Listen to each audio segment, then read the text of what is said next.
पिछले एपिसोड में हमने देखा था कि जो भैया की बहन थी उसको वो इंस्टर डिवाइन किंगडम का प्रिंस और वो डीमन गर्ल लेकर जा रहे होते हैं ताकि उसके ऊपर रिचुअल किया जा सके। लेकिन भैया को जैसे इसके बारे में पता चलता है वो तुरंत ही वहाँ पे अपनी बहन को बचाने के लिए आ जाता है। वो प्रिंस और वो डीमन गर्ल भैया के ऊपर अटैक करने की कोशिश करते हैं, लेकिन भैया ने अपनी पावर का इस्तेमाल करते हुए उन दोनों की बाट लगा दी थी। प्रिंस तो यहाँ पे अपनी तुरंत ही हार मान लेता है क्योंकि वो एक नंबर का डरपोक इंसान था। पर डीमन गर्ल यहाँ पर भैया को अच्छी टक्कर दे रही होती है। वो अपनी पावर का इस्तेमाल करते हुए भैया के साथ फाइट करने की कोशिश कर रही होती है, लेकिन भैया यहाँ पे अपने उसी मंकी किंग के फॉर्म में आ जाता है और अपने आप को मंकी किंग में बदलने के बाद वो ऐसा मारता है उस डीमन गर्ल को कि डीमन गर्ल की जान जा चुकी थी और वो तुरंत ही वहीं पे मर जाती है। जिसके बाद यहाँ से ये एपिसोड स्टार्ट होता है। तो इस एपिसोड के स्टार्टिंग में हम भैया को देखते हैं जिसके पास एक बंदा आया था जो कि महल से आया हुआ था। वो यहाँ पे आकर भैया को बता रहा होता है कि क्वीन ने आपकी शादी यहाँ पे तय कर दी है और वो भी भैया के, और मैं आपको यहाँ पे उसी शादी के बारे में बताने के लिए आया हूँ। शादी की डेट भी वो भी बता देता है और कब कहाँ और किस तरह से शादी होगी ये भी बता देता है। पूरा का पूरा इंतजाम कर दिया गया होता है भैया और उसकी बहन की शादी करने का। वो बंदा यहाँ पे बताता है कि गांव वालों की इसमें बहुत ही ज्यादा सहमति है, लोग भी यही चाहते हैं, तो उनके लिए हमने ये फैसला किया। तो उम्मीद है कि आपको इससे कोई नाराजगी नहीं होगी। फिर वो जो बंदा लेटर लेके आया होता है उस लेटर को भैया का बंदा रख लेता है और उसे कहता है चल काम हो गया अब तो यहाँ से निकल ले। इसलिए वो बंदा वहाँ से जा चुका था और उसके जाने के बाद भैया जो था वो सोचने लगता है यार जितना मैं छुपा रहा हूँ ये चीज कि मैं असल में कौन हूँ उतना ही ये मामला भी करता जा रहा है। आज इन लोगों ने मेरी शादी मेरी बहन के साथ फिक्स करवा दी है, तो मुझे नहीं लगता कि ये सारा खेल ज्यादा दिन तक चल पाएगा। मुझे जल्द से जल्द अपनी आइडेंटिटी को सबके सामने लाना पड़ेगा, लेकिन उससे पहले मुझे इन लोगों की बाट लगानी पड़ेगी ताकि मैं इनको सबक सिखा सकूं। आज ये तो अब अच्छा भी हो गया कि अब मैं यहाँ पर बिना किसी झिझक के भैया के कमरे में जा सकता हूँ क्योंकि लोगों के हिसाब से वो मेरी दुल्हनी बनने वाली है, तो अब मुझे कोई रोक टोक करने वाला नहीं होगा। मैं वहाँ पर जाकर अपनी बहन को अच्छे से प्रोटेक्ट कर सकता हूँ इन घटिया लोगों से। और दूसरी तरफ वो जो बंदा था जुआन हाउ के पास आकर कहता है मैंने बता दिया है भैया को शादी के बारे में, तो इस वजह से भैया ने सीधा का सीधा अपना डेरा ही डाल लिया भैया के कमरे में। वो दोनों एक साथ रहना शुरू कर चुके हैं और ये सुनकर जुआन हाउ के दिमाग में आग लग जाती है। तुम ये क्या चीज आकर मुझे सुना रहे हो, आखिर तुमने जाने कैसे दी उस भैया को भैया के कमरे के अंदर। अब शादी में टाइम भी बचा है और उससे पहले ये दोनों बीच में कुछ खिचड़ी ना पका ले एक साथ रहते हुए। अरे यार तुम कितने बड़े बेवकूफ हो, तुमने मेरा सारा प्लान बर्बाद कर दिया और मेरा सारा प्लान बर्बाद हो जाता है। अब मैं क्या करूं? तो अब तो लगता है कि भैया को जान से मार कर ही कोई फैसला किया जा सकता है। तो बंदा कहता है अरे एम्परर आप बात तो सुनिए, आप भैया के मुकाबले के नहीं है, वो बहुत ही ज्यादा स्ट्रॉन्ग है, वो आपको चोट पहुंचा सकता है, इसीलिए आपको ऐसा नहीं करना चाहिए। और ये सुनकर जुआना उसी को मारते हुए कहता है तुझे क्या लगता है मैं डरपोक इंसान हूँ, मेरे पास पावर नहीं है, मैं बहुत कुछ कर सकता हूँ, मैं भी तो देखो कि भैया मेरा क्या कर सकता है, वो मेरा कुछ भी नहीं कर पाएगा और मैं उसको यहाँ पे छोड़ूंगा नहीं। और वो जो भैया उसको तो और भी ज्यादा नाटक चढ़ा हुआ है, उसकी जान की चाबी तो मेरे हाथों भी मौजूद है, अभी उसकी जान निकालता हूँ। तो वो यहाँ पे सीधा का सीधा ऑर्डर दे देता है जाओ और अपने दो डीमन जनरल को आजाद कर दो और उनको कहना कि वो भैया के गाँव पे जाए और वहाँ पर जो भी इंसान जिंदा दिखाई देता है उन सभी के सबको मौत के घाट उतार दे। और मैं चाहता हूँ कि भैया का पूरा गांव पूरा लाशों से भर जाए, तब जाके भैया को हमारे डर का एहसास होगा कि जैसा हम कहते हैं ना उसको वही करना है, और अगर वो अपनी मनमानी चलाएगी तो ऐसा ही होने वाला है। तो वही भैया जो था वो भैया के साथ बैठकर बातें कर रहा था और वो जो भैया थी वो यहाँ पे कहती है वो जो क्वीन है ना आखिरकार उसको उस फ्यूजन पिल की जरूरत क्या पड़ी, वो तो कल्टीवेशन करती ही नहीं है, तो वो उस पिल का करने क्या वाली है, आखिरकार उसका क्या काम करने वाली है। तो भैया कहता है मुझे लगता है ना वो जो क्वीन है वो किसी खास तरह की सीक्रेट कल्टीवेशन करती होगी जिसके बारे में हम सब बिल्कुल अनजान है। जब हमारा पंगा होगा ना उस क्वीन के साथ तो तभी जाकर हो सकता है वो उसे अपनी पावर को रिवील करे, इसलिए हमें और सावधान रहना पड़ेगा। ना जाने वो किस तरह की कल्टीवेशन करती है और उसका लेवल क्या है वो हमें पता ही नहीं है। कि तभी वहाँ पे वो लड़की भागते हुए आती है और वो सारी की सारी बातें भैया और भैया को बताने लगती है कि जुआन हाउ ने तो डीमन जनरल जनरल को आजाद कर दिया है। वो लोग जा रहे हैं भुइयों के गांव के ऊपर ताकि वो हर एक जिंदा इंसान को मारा जा सके। और ये सुनकर भुइया और उसकी बहन दोनों एकदम शौक में चले जाते हैं। नहीं, ये नहीं हो सकता, हमें कुछ न कुछ तो करना ही पड़ेगा। तो वही हम युआन हाउ को देखते हैं जो दोनों डीमन जनरल को लेकर उसी भुइयों के गाँव के पास आ चुका था। यहाँ पे आने के बाद वो डीमन जनरल से कहता है जाओ और हर एक इंसान को मार दो। अगर तुमने सारे के सारे लोगों को मार दिया ना तो मैंने जो तुम लोगों को सजा देकर रखी है जिंदगी भर काल कोठरी में रहने की, मैं उसको माफ कर दूंगा और 10,000 सोने के सिक्के दूंगा। इसलिए जाओ और सारे के सारे लोगों को जान से मार दो, एक भी लोग जिंदा नहीं बचने चाहिए। तो इसके बाद वो दोनों डीमन जनरल गाँव के अंदर आ चुके थे। तो डीमन जनरल में एक एकदम छोटा बच्चा जैसा होता है और दूसरा एकदम हाथी जैसा था। ऐसा लग रहा था कि दोनों भाई थे, न जाने कौन सी जेनेटिक के साथ पैदा हुए थे। एक तो बच्चा जैसा ही रह गया और दूसरा बहुत ही बड़ा हाथी बन गया। और दोनों वहाँ पे अपनी पावर का इस्तेमाल करते हुए सीधा गांव के अंदर आते हैं और जो भी उनको सामने दिखाई देता है उसके ऊपर सीधा हमला कर चुके थे। तो गांव वाले एकदम हैरान रह गए थे कि डीमन जनरल यहाँ पर क्या कर रहा है और सभी लोग इधर उधर भागना शुरू कर देते हैं कि तभी उस बचकाने ने सभी को यहाँ पे मार मार कर उनको लूटना शुरू कर दिया था। ये एकदम लालची बंदा है, इसको अगर कहीं से पैसा मिल जाए तो कुछ भी करने के लिए तैयार है। जहाँ पे वो मरे लोगों के अंदर से उनके पास रखे हुए सिक्कों को चोरी करने की कोशिश करता है। लेकिन जब वो कर रहा होता है कि तभी वहाँ पे एक एल्डर आके पहुँच जाता है जो कि गार्डियन है इस गाँव का। वो यहाँ पर आने के बाद वो डीमन जनरल से कहता है आखिरकार तुम लोगों की हिम्मत कैसे हुई मेरे गाँव में आकर यहाँ पर हमला करने और लोगों को परेशान करने की, मैं तुम्हें नहीं छोड़ूंगा। तो वो अपनी पावर का इस्तेमाल करते हुए उन दोनों से फाइट करने लग गया था। लेकिन वो जो हाथी वाला भाई होता है वो उसको एक ही अटैक दे के मारता है जिससे वो एल्डर दूर जाके फेंका चुका था। तो एल्डर इन डीमन जनरल से कह रहा होता है आखिरकार तुम लोग हो कौन, हमने तुम्हारा क्या बिगाड़ा है जो तुम हमारे ऊपर हमला करने के लिए आ गए, हमसे तुम्हारी कोई दुश्मनी नहीं है तो तुम हमारे साथ ऐसा क्यों कर रहे हो। तो डीमन जनरल कहते हैं हम तो बस यहाँ पर पैसे के लिए काम करते हैं, पैसा फेंको और तमाशा देखो, हमें 1000 सोने के सिक्के मिलने वाले, तुम कीड़े मकोड़ों की जान लेने के बाद तो ऐसा ऑफर कौन ही ठुकरा सकता है। चलो आ जाओ, लाइन में तुम सबको मारना है, आज कोई जिंदा नहीं बचेगा। और हाथी वाला भाई जैसे उस एल्डर की जान लेने वाला था कि तभी वहाँ पे भुइया की स्टिक आके पहुँच जाती जिसने एक ही अटैक दे के मारा था, जिस वजह से वो हाथी वाला भाई दूर जाके गिर जाता है। और भुइया यहाँ पे आने के बाद कहने लग जाता है मैं हूँ इस नेशन का नेशन इंस्पेक्टर जिसको बनाया है स्वर्ण सेक्टर ने, तो मेरे ऊपर जिम्मेदारी है कि आसपास अगर कोई भी गड़बड़ी होती है ना तो मैं उसको ठीक करने के लिए जाऊँ। तुम यहाँ पे मासूम लोगों को मारने के लिए आए हो तो इसलिए मुझे यहाँ पे आना ही था ताकि तुम लोगों को सबक सिखाया जा सके, जिस वजह से आइंदा तुम कभी भी इस तरह से हरकत करने के बारे में सोचो भी नहीं। और भुइया को देखकर वो दोनों कहने लग जाते हैं ओ अच्छा अब समझ में आया, ये तो सबसे ज्यादा फेमस वाला बंदा है जिसका नाम सुनदाव जी है जो कि आजकल बड़ा ही फेमस हो रखा है। तो तुझे पता है हम तेरे बारे में बहुत सुन रखे थे काल कोठरी में, लेकिन अब जाकर तुझसे मिलने का मौका मिला, बड़ा मजा आएगा तेरे साथ फाइट करने में। मैं तो सोच ही रहा था कब हमारे सामने तू आएगा, लेकिन देख तू तो आ ही गया। लेकिन भुइया कहता है मेरे 3 गिनने से तुम लोग यहाँ से दफा हो जाओ वरना तुम्हें चौथी गिनती गिनने से तुम्हें इस दुनिया में रखूंगा ही नहीं, तो इसीलिए यहाँ से जल्द भाग जाओ। और ये सुनकर वो जो मोटू भाई था वो यहाँ पे भड़क जाता है और अपनी पावर को काफी खतरनाक तरीके से एक्टिवेट करने लग गया था। और वो जो एल्डर था वो यहाँ पे भुइया से कहने लग जाता है इससे पंगा मत ले, इसको पता है इसका जो लेवल है ना वो कि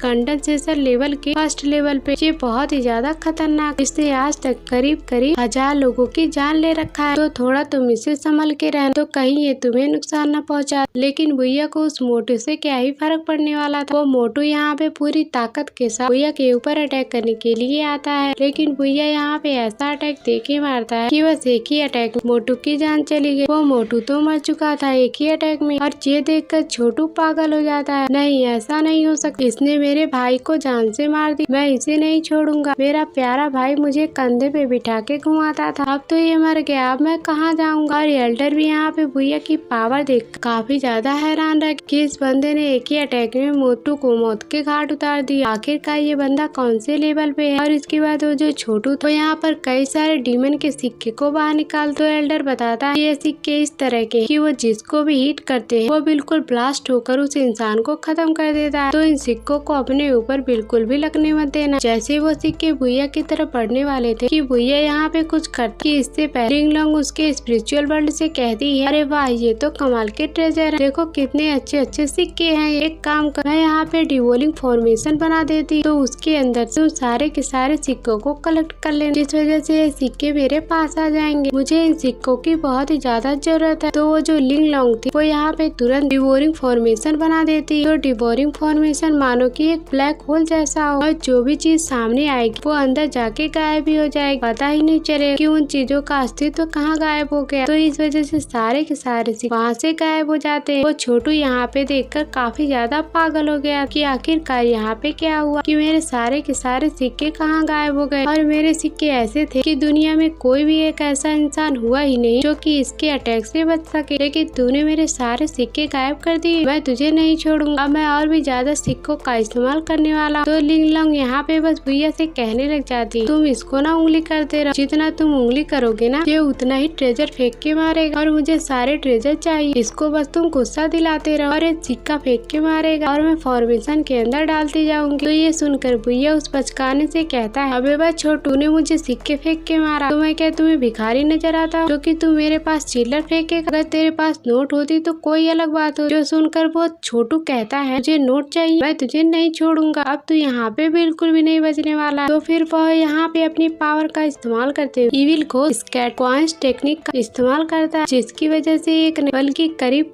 हजारों की तादाद में कॉइन आ चुके थे जो कि भैया के ऊपर अटैक करने वाले। और ये कॉइन पिछली बार से भी ज्यादा स्ट्रॉन्ग, लेकिन भैया अपनी फॉर्मेशन बनाते हुए उन सारे के सारे सिक्कों को अपने फॉर्मेशन के अंदर ही समा लेता है। वापस से पूरे के पूरे सिक्के गायब हो चुके। तो उस छोटू को यकीन ही नहीं होता कि कोई सेंस ही नहीं बनता कि मेरे सिक्के कहाँ जा रहे हैं। अरे तूने कौन सी तिजोरी छुपा के रखी, इसके अंदर सभी के सभी सिक्के घुसते जा रहे हैं। एल्डर भी देख के एकदम शॉक्ड में था, अरे वाह ये तो क्या हो रहा है, आज तो मजा ही आ गया। तो सारे के सारे सिक्कों अपने इस फॉर्मेशन में डालता गया। ये तो सिक्के नहीं बल्कि आफत के पैकेट थे। लेकिन इस बंदे को तो देखो सुनदाव जी को, क्योंकि इस फॉर्मेशन के अंदर सारे के सारे सिक्कों को डालकर उसे गायब भी कर दी। ये बंदा सच में काफी ज्यादा कमाल का है। मैंने तो इसके बारे में सुना था लेकिन मैंने आज पहली बार इसकी पावर देखी। तो वो जो छुटकू था वो यहाँ पे कहने लग जाता है, मैं समझ गया तू यहाँ पे मुझे लूटने के लिए आया। क्यों, मैं सच कह रहा हूँ ना, तू मुझे गुस्सा दिला रहा है ताकि तू मुझे लूट सके, लेकिन मैं तुझे छोड़ूंगा नहीं। मैं तेरी बातें समझ गया हूँ, तो मैं सारे के सारे सिक्के तेरे से निकलवा लूंगा। तो वो खुद की पावर का इस्तेमाल करते हुए बहुत से बड़े सिक्के में ट्रांसफॉर्म कर लेता और वो भैया की तरफ बढ़ने लग गया। लेकिन भैया को उससे क्या ही फर्क पड़ने वाला था। वो अपनी स्टिक तैयार कर बिल्कुल एक बैट की तरह ताकि उस बचकाने को सीधा मारते हुए उसको वहाँ से उड़ा के दूर फेंक सके, जिसकी वजह से भैया मैच जीत जाएगा। जैसे वो छोटू भैया के नजदीक आता है कि भैया उस बैट की मदद से सिक्सी मार उस बच्चे को वहाँ से गायब कर देता है। वो छोटू भी यहाँ पे मर चुका था और सब के सब जो दोनों जनरल यहाँ पे आए थे वो दोनों यहाँ पे मारे जा चुके। तो लिंग लोंग जो थी वो यहाँ पे कहने लग जाती है, मैं तो अब बहुत ही अमीर हो गई, मुझे कितने ज्यादा सिक्के मिल, मैंने कभी नहीं सोचा था कि मुझे इतने ज्यादा सिक्के मिल जाएंगे, आज तो बड़ा ही मजा आया। तो भैया यहाँ पे कहने लग जाता है, अरे यार तू तो हमेशा मेरे स्पिरिचुअल वर्ल्ड के अंदर रहती, तो तुम इन सिक्कों का क्या करोगे? क्या तुम सिक्कों के ऊपर सोओगी? सिक्के तुम्हारे किसी काम के भी नहीं है और फिर भी तुम्हें चाहिए। तो फिर लिंग लोंग कहती है, तुम अभी भी नहीं समझे, मुझे ना एक खास काम लगता है इन सिक्कों से, तो मैं वही करने जा रही हूँ और अगर बाद में कुछ हुआ ना तो मैं तुम्हें डिटेल में बताऊंगी कि आखिरकार मुझे सिक्के क्यों काम आए थे। तो फिर उसके बाद थोड़ी देर बाद युवान वहाँ पे पहुँच जाता है, क्योंकि उसको लग रहा था कि चलो भैया का खेल खत्म हो गया, मैंने इस गाँव को भी बर्बाद किया उसको बचाने के लिए। यहाँ पे भैया आया होगा तो वो भी मर गया होगा। जैसे वो सामने भैया को देखता है तो वो एकदम ज्यादा घबरा चुका था, अरे यार ये कैसा इंसान है, ये तो मरता ही नहीं। भैया तो बहुत ही ज्यादा गुस्से में था और वो सीधा का सीधा आता है युवान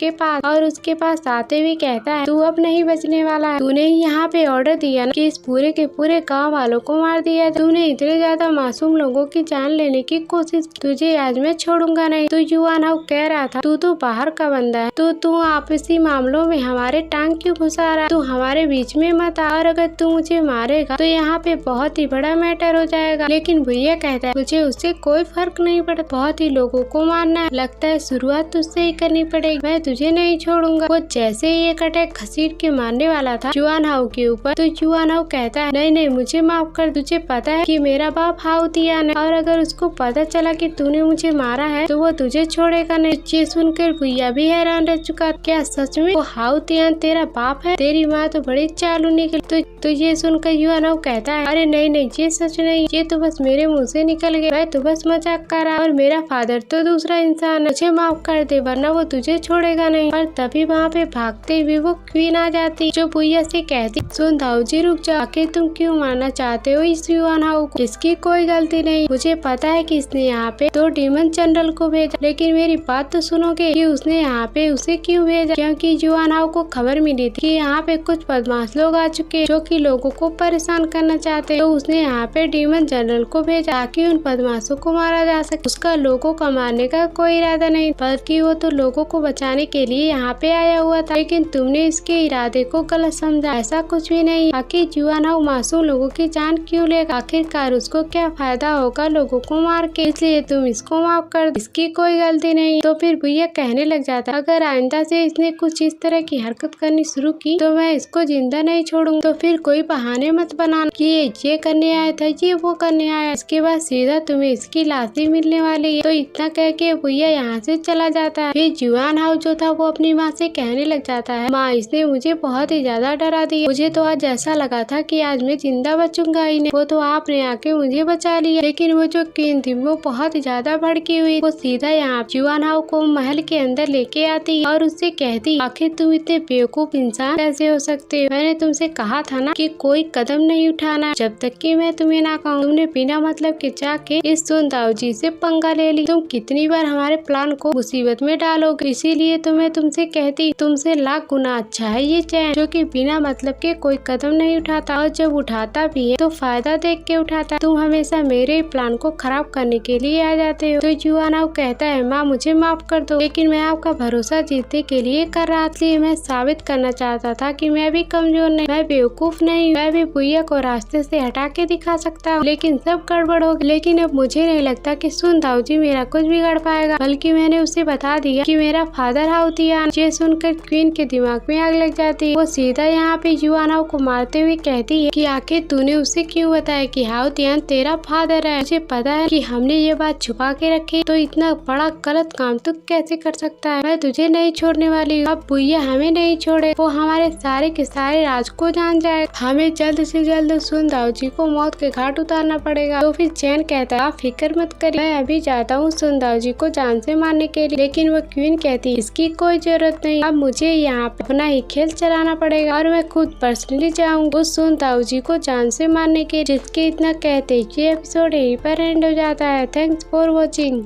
पिछले एपिसोड में हमने देखा था कि भैया और भुइयू की शादी कराने का इंतजाम कर दिया गया था, तो फिर भैया एकदम हैरान रह जाता है कि आखिरकार ऐसा कैसे पॉसिबल है। तो फिर भैया कहता है लगता है मुझे अपनी आइडेंटिटी को रिवील करना ही पड़ेगा। तो वहीं पे जुआन हाउ जो था भुइयू के जो गाँव वाले थे वहाँ पे हमला करवा दिया था ताकि वो सारे के सारे गाँव वालों को मौत के घाट उतार सके। लेकिन भैया वहाँ पे चला जाता है और अपनी पावर का इस्तेमाल करते हुए उन सभी बंदों के साथ फाइट कर रहा था जो लोग गांव के लोगों को मारने के लिए आए हुए थे। वो अपनी पावर का इस्तेमाल करते हुए उन दोनों बंदों की बाट लगा देता है, जिस वजह से उन दोनों बंदों की जान जा चुकी थी। लेकिन ये देख क्वीन एकदम भड़क जाती है, अब हम यहाँ पर उस सुन दाऊ जी को जिंदा नहीं छोड़ेंगे। इसके बाद यहाँ से ये एपिसोड स्टार्ट होता है। तो इस एपिसोड के स्टार्टिंग में वो जो क्वीन थी वो अपना कल्टीवेशन कर रही थी और इंस्टाडिवान किंगडम का जो प्रिंस है उसने जो पिल दिया था वो उसी पिल की मदद से अपना ब्रेक थ्रू करने की कोशिश कर रही होती। तो फिर कुछ देर की मेहनत के बाद आखिरकार उसका एक लेवल यहाँ पे ब्रेक थ्रू हो जाता है। तो अब वो कल्टीवेशन के कंडेंसेशन रेलम के सेकंड लेवल पे पहुँच चुकी थी। लेकिन बुइया तो अभी भी बॉडी रिफाइनमेंट के 10th लेवल पे मौजूद है, यानी कि बुइया से 2 लेवल आगे हो चुकी है। तो फिर वो कहती है उस प्रिंस का शुक्रिया, इसने मुझे कमाल की पिल दी, वो ना जाने डर के मारे कहाँ भाग गया, लेकिन मेरा तो फायदा करके ही गया। मुझे तो बस इसी चीज से मतलब था जो कि मुझे मिल चुका है, तो अब मैं सुनदाओ जी को जिंदा नहीं छोड़ूंगी, वो मरेगा और आज ही मेरे हाथों मरेगा। जैसे उसने अपना ब्रेक थ्रू किया था कि आसमान के ऊपर एक पर्पल कलर की लाइट चमकने लग जाती और फिर भुइया से कहने लग जाती है, ये सब क्या तुम्हें पता है इसके बारे में? तो भुइया जब उस पर्पल लाइट को देखता है तो वो कहता है, तुम्हें पता है कि पर्पल लाइट तब निकलती है जब कोई डीमन किसी हेवन के कल्टीवेशन को ब्रेक थ्रू करता है, क्योंकि डीमंस की कल्टीवेशन अलग होती है, लेकिन अगर वो हेवन वाली कल्टीवेशन को ब्रेक थ्रू करेगा तो ऐसा स्ट्रेंज फिनोमिना आसमान में क्रिएट होता है। तो फिर भुइया कहने लग जाती है, ये तो उसी क्वीन के कमरे के अंदर से आ रहा है, तो कहीं ऐसा तो नहीं कि उसी क्वीन ने अपना कोई ब्रेक थ्रू किया हो? क्या सच में वो कोई डीमन है जिसके बारे में हमें तो पता ही नहीं है? तो फिर भुइया उससे कहता है, वहाँ पे जाके देखता हूँ कि असल में वहाँ पे मामला क्या है, तो तब तक तुम यहीं पे रह और बिना मतलब के कहीं जाने की कोई जरूरत नहीं। और मुझे जहाँ तक लगता है कि कुछ न कुछ तो गड़बड़ होने वाली है, लेकिन भुइया वहाँ से जा ही क्या पाता। और भुइया के स्वागत में क्वीन दरवाजे पे आके खड़ी हो गई होती है और फिर उसके बाद भुइया से कहती है, सुनदाओ जी क्या तुम मुझे ढूंढते हुए जा रहे थे? तो मैं तो तुम्हारे सामने ही आ गई हूँ। तो भुइया यहाँ पर क्वीन से कहने लगती है, आप यहाँ पे क्यों आई हो? क्या आपको कोई अर्जेंट काम है क्या, या फिर आप किसी से मिलना चाहती हो क्या? आप तो ऐसे नहीं आया करती थी। तो यहाँ पे क्वीन कहने लग जाती है, हाँ मुझे एक खास काम है, मुझे इस सुनदाओ जी को जान से मारना है और जब तक मैं इसको नहीं मारूंगी तो मुझे सुकून की नींद नहीं मिलेगी। वो सीधा एक अटैक देके मारती है भुइया के ऊपर, लेकिन भुइया ने अपने स्पिरिट फ्लावर की मदद से उस अटैक को यहाँ पे डॉज कर रहा था और वो उस क्वीन से कहने लग जाता है, तुम्हें देखकर ऐसा लगता है कि तुम बहुत टाइम से कल्टीवेशन कर रही हो, तुम और हाउ तियान मिलकर कोई न कोई बड़ा प्लान बना रहे हैं, तो उसी प्लान की वजह से तुमने यहाँ अपना हेवन वाला कल्टीवेशन को हासिल की। तो फिर क्वीन कहती है, जानकारी तो तुमने काफी ज्यादा ले रखी है, लेकिन उसका कोई फायदा नहीं होने वाला है, क्योंकि आज ही तुम मरोगे, मैं तुम्हें आज जिंदा नहीं छोड़ूंगी, या तुम मरोगे या फिर मैं मर जाऊंगी, लेकिन कोई ना कोई आज तो यहाँ पे मरेगा। और फिर वो अपने और भी ज्यादा पावर का इस्तेमाल करते हुए भुइया के ऊपर अटैक करने की कोशिश करती है। तो फिर भुइया जो था वो अपनी बहन से कहने लग जाता है, तुम यहाँ से जाओ, मैं उसको संभालता हूँ। लेकिन जैसे भुइया यहाँ से जाने वाली थी, पीछे से उस क्वीन ने एक और खतरनाक अटैक देकर मार दिया भुइया के ऊपर, लेकिन ये अटैक उसको लग पाता है। बीच में भुइया आकर क्वीन के अटैक को यहाँ पे डिस्ट्रॉय कर देता है, जो देखकर क्वीन काफी ज्यादा हैरान हो गई थी, तुमने सच में यहाँ पे मेरे अटैक को डिस्ट्रॉय किया? तुम तो अभी सिर्फ बॉडी रिफाइनमेंट 10th लेवल पे हो, लेकिन तुम्हारी पावर आराम से कंडेंसेशन रेलम वाली यूज कर पाते हो, बड़े मिस्टीरियस बंदे हो, लेकिन उससे मुझे कोई फर्क नहीं पड़ता, क्योंकि मेरी जो पावर है वो कंडेंसेशन रेलम के 2nd लेवल की है। तो मेरी और तुम्हारी पावर में काफी ज्यादा डिफरेंस है, तो वो डिफरेंस तुम्हें फाइट के दौरान पता चलेगा, क्योंकि तुम कुछ भी क्यों ना कर लो, लेकिन तुम बचोगे नहीं मेरे हाथों से। तो वो यहाँ खुद को ओरिजिनल फॉर्म में डाल लेती, जो कि स्कॉर्पियो जैसी नजर आ रही। उसका आधा शरीर क्वीन वाला था और उसका आधा शरीर स्कॉर्पियो वाला था, ये बिल्कुल एक डीमन थी। उसके बाद वो भुइया के ऊपर अटैक करना शुरू कर देती, वो एक से बढ़ के एक अटैक भुइया के ऊपर करती, लेकिन भुइया ने अपने स्टिक का इस्तेमाल करते हुए उसके सारे के सारे अटैक को यहाँ पे रोके जा रहा और एक भी अटैक उस भुइया के ऊपर असर ही नहीं कर पाता। तो फिर क्वीन यहाँ पे कहने लग जाती है, तू एक काम कर, तू यहाँ पे मुझसे माफी मांग ले, तो अगर तू मुझसे माफी मांगता है ना, तो मैं तुझे तकलीफों भरी मौत नहीं दूंगी, मैं तुझे आराम आराम से मारूंगी। जिसके बाद वो अपनी पावर का इस्तेमाल करते हुए डिवाइन इल्यूजन फ्लावर टेक्निक का इस्तेमाल कर लेती है। इस वजह से एक अजीब सा ऑरा एक फ्लावर का शेप लेते हुए भुइया की तरफ बढ़ रहा था, जिस वजह से वो अटैक यहाँ पे भुइया को लगी जाती। लेकिन भुइया ने यहाँ पर अपनी पावर का इस्तेमाल करते हुए अपने गोल्डन ड्रैगन को समन करने की कोशिश करता है, और जैसे उसने यहाँ पे अपने गोल्डन ड्रैगन को समन किया था, तो उसका ड्रैगन यहाँ पे एकदम गुस्से के साथ आके पहुँच चुका था। तो ड्रैगन यहाँ पे डिस्ट्रॉइंग टेक्निक का इस्तेमाल करता है ताकि उस क्वीन के ऊपर अटैक करके उसकी वाट लगा सके। जैसे उस ड्रैगन ने यहाँ पे क्वीन के ऊपर अटैक किया था, उसका जो बीस्ट फॉर्म था जो कि स्कॉर्पियो वाला था, वो तो डिस्ट्रॉय हो जाता है और उस स्कॉर्पियो की सारी पावर ड्रैगन खुद में एब्जॉर्ब कर चुका था, जिस वजह से वो स्कॉर्पियो वहाँ पे खत्म हो जाता है। ऐसा नहीं हो सकता, मेरा स्कॉर्पियो कैसे मारा गया, तेरा ड्रैगन कैसा था, इसने मेरे स्कॉर्पियो की पावर छीन ली। सुनदाओ जी मैं तुझे छोड़ूंगी नहीं, तू आज मरेगा, तू आज किसी भी हालत में बचने नहीं वाला है। लेकिन भुइया जो था वो अपनी स्टिक को ऐसे मारता है क्योंकि जो क्वीन है वो जमीन के अंदर ही धंस जाती है और वो उठ भी नहीं पा रही। तो फिर क्वीन कहती है, आखिरकार तू है कौन और तू मेरे से इतनी दुश्मनी क्यों पाल रखा है, तू तो है एक सिर्फ नेशन इंस्पेक्टर, तो तुझे क्या मतलब था हमारे फैमिली के साथ बीच में आने। तो इस वजह से भुइया कहने लग जाता है, तो लगता है ना अब मुझे अपनी आइडेंटिटी को रिवील करने का टाइम आ चुका है। तो वो अपना मास्क निकाल कर उस क्वीन को दिखा देता है और कहता है, ध्यान से देख मैं कौन हूँ। तो फिर उसको देखकर वो क्वीन जो होती है वो दंग रह जाती है। भुइया तुम, तुम अभी तक जिंदा कैसे हो? मुझे तो यकीन ही नहीं हुआ। तो फिर भैया कहने लग जाता है, तूने मेरे मदर और फादर को दोनों को मार दी, जो कि यहाँ एम्परर और एम्प्रेस थे। तुमने उन दोनों को मार यहाँ की राजगद्दी हासिल कर ली और मुझे भी मरता हुआ छोड़ दी। लेकिन किस्मत को तो कुछ और ही मंजूर था। तूने बिल्कुल भी नहीं सोचा होगा ना अपने बुरे सपने में कि कोई ऐसा दिन भी देखने के लिए मिलेगा कि जब मैं तेरी मौत बन के यहाँ पे खड़ा रहूंगा। लेकिन तेरा बुरा सपना यहाँ पे सच हो चुका है। तो ये सुनकर वो क्वीन वहाँ पे कहने लग जाती, हाँ तेरे पेरेंट्स को मैंने मारा, लेकिन अपने हाथों से नहीं मारा, मैंने उन लोगों को मरवाया। मुझे तो सिर्फ इसी बात का अफसोस है कि अगर उन दोनों की अपने हाथों से जान ली होती ना तो बड़ा ही मजा आता। वैसे भी वो किसी काम के नहीं, एकदम यूजलेस इंसान थे। उन लोगों को तो मरना ही, मैं नहीं मारती तो कोई और मार देता, तो उससे क्या फर्क पड़ता है। तो ये सुनकर भैया यहाँ पे बहुत ही ज्यादा भड़क जाता है और कहता है, तूने और हाउ तियान ने मिलकर ना इस पूरे के पूरे किंगडम के ऊपर राज करने की कोशिश की, तो मैं तुम लोगों का ये प्लान कामयाब होने नहीं दूंगा। जो चीज मेरा है ना मैं उसको हासिल करके रहूंगा, क्योंकि मुझे ना युआन हाउ ने बता दिया कि तेरा और हाउ तियान का बेटा है युआन हाउ। तो फिर क्वीन कहती, हाँ बिल्कुल मेरे साथ सारे प्लान में शामिल है, लेकिन अगर नहीं भी होता तो उसका क्या उखाड़ लेता, तो उसका कुछ भी नहीं उखाड़ सकता। तो क्या इस पूरे के पूरे किंगडम में रहने वाला कोई भी इंसान उस हाउ तियान का कुछ भी नहीं बिगाड़ सकता। लेकिन भैया कहता है, आज मैं तुझे मारूंगा तो कल मैं जाकर हाउ तियान को मार दूंगा। तो ऐसा क्या कह रही है कि मैं उसको नहीं मार सकता और मेरे हाथों से उसको कोई नहीं बचाने वाला, अब वो जिंदा नहीं बचेगा। मैं तेरे हर एक साथी चुन चुन कर मारूंगा और कोई भी जिंदा नहीं बचने वाला है। तो तू ये सपने देखना बंद कर दे, अब तेरे साथी में से कोई भी बचने वाला है। क्वीन यहाँ पे प्लान बताना शुरू कर देती, बेवकूफ कहीं, आज के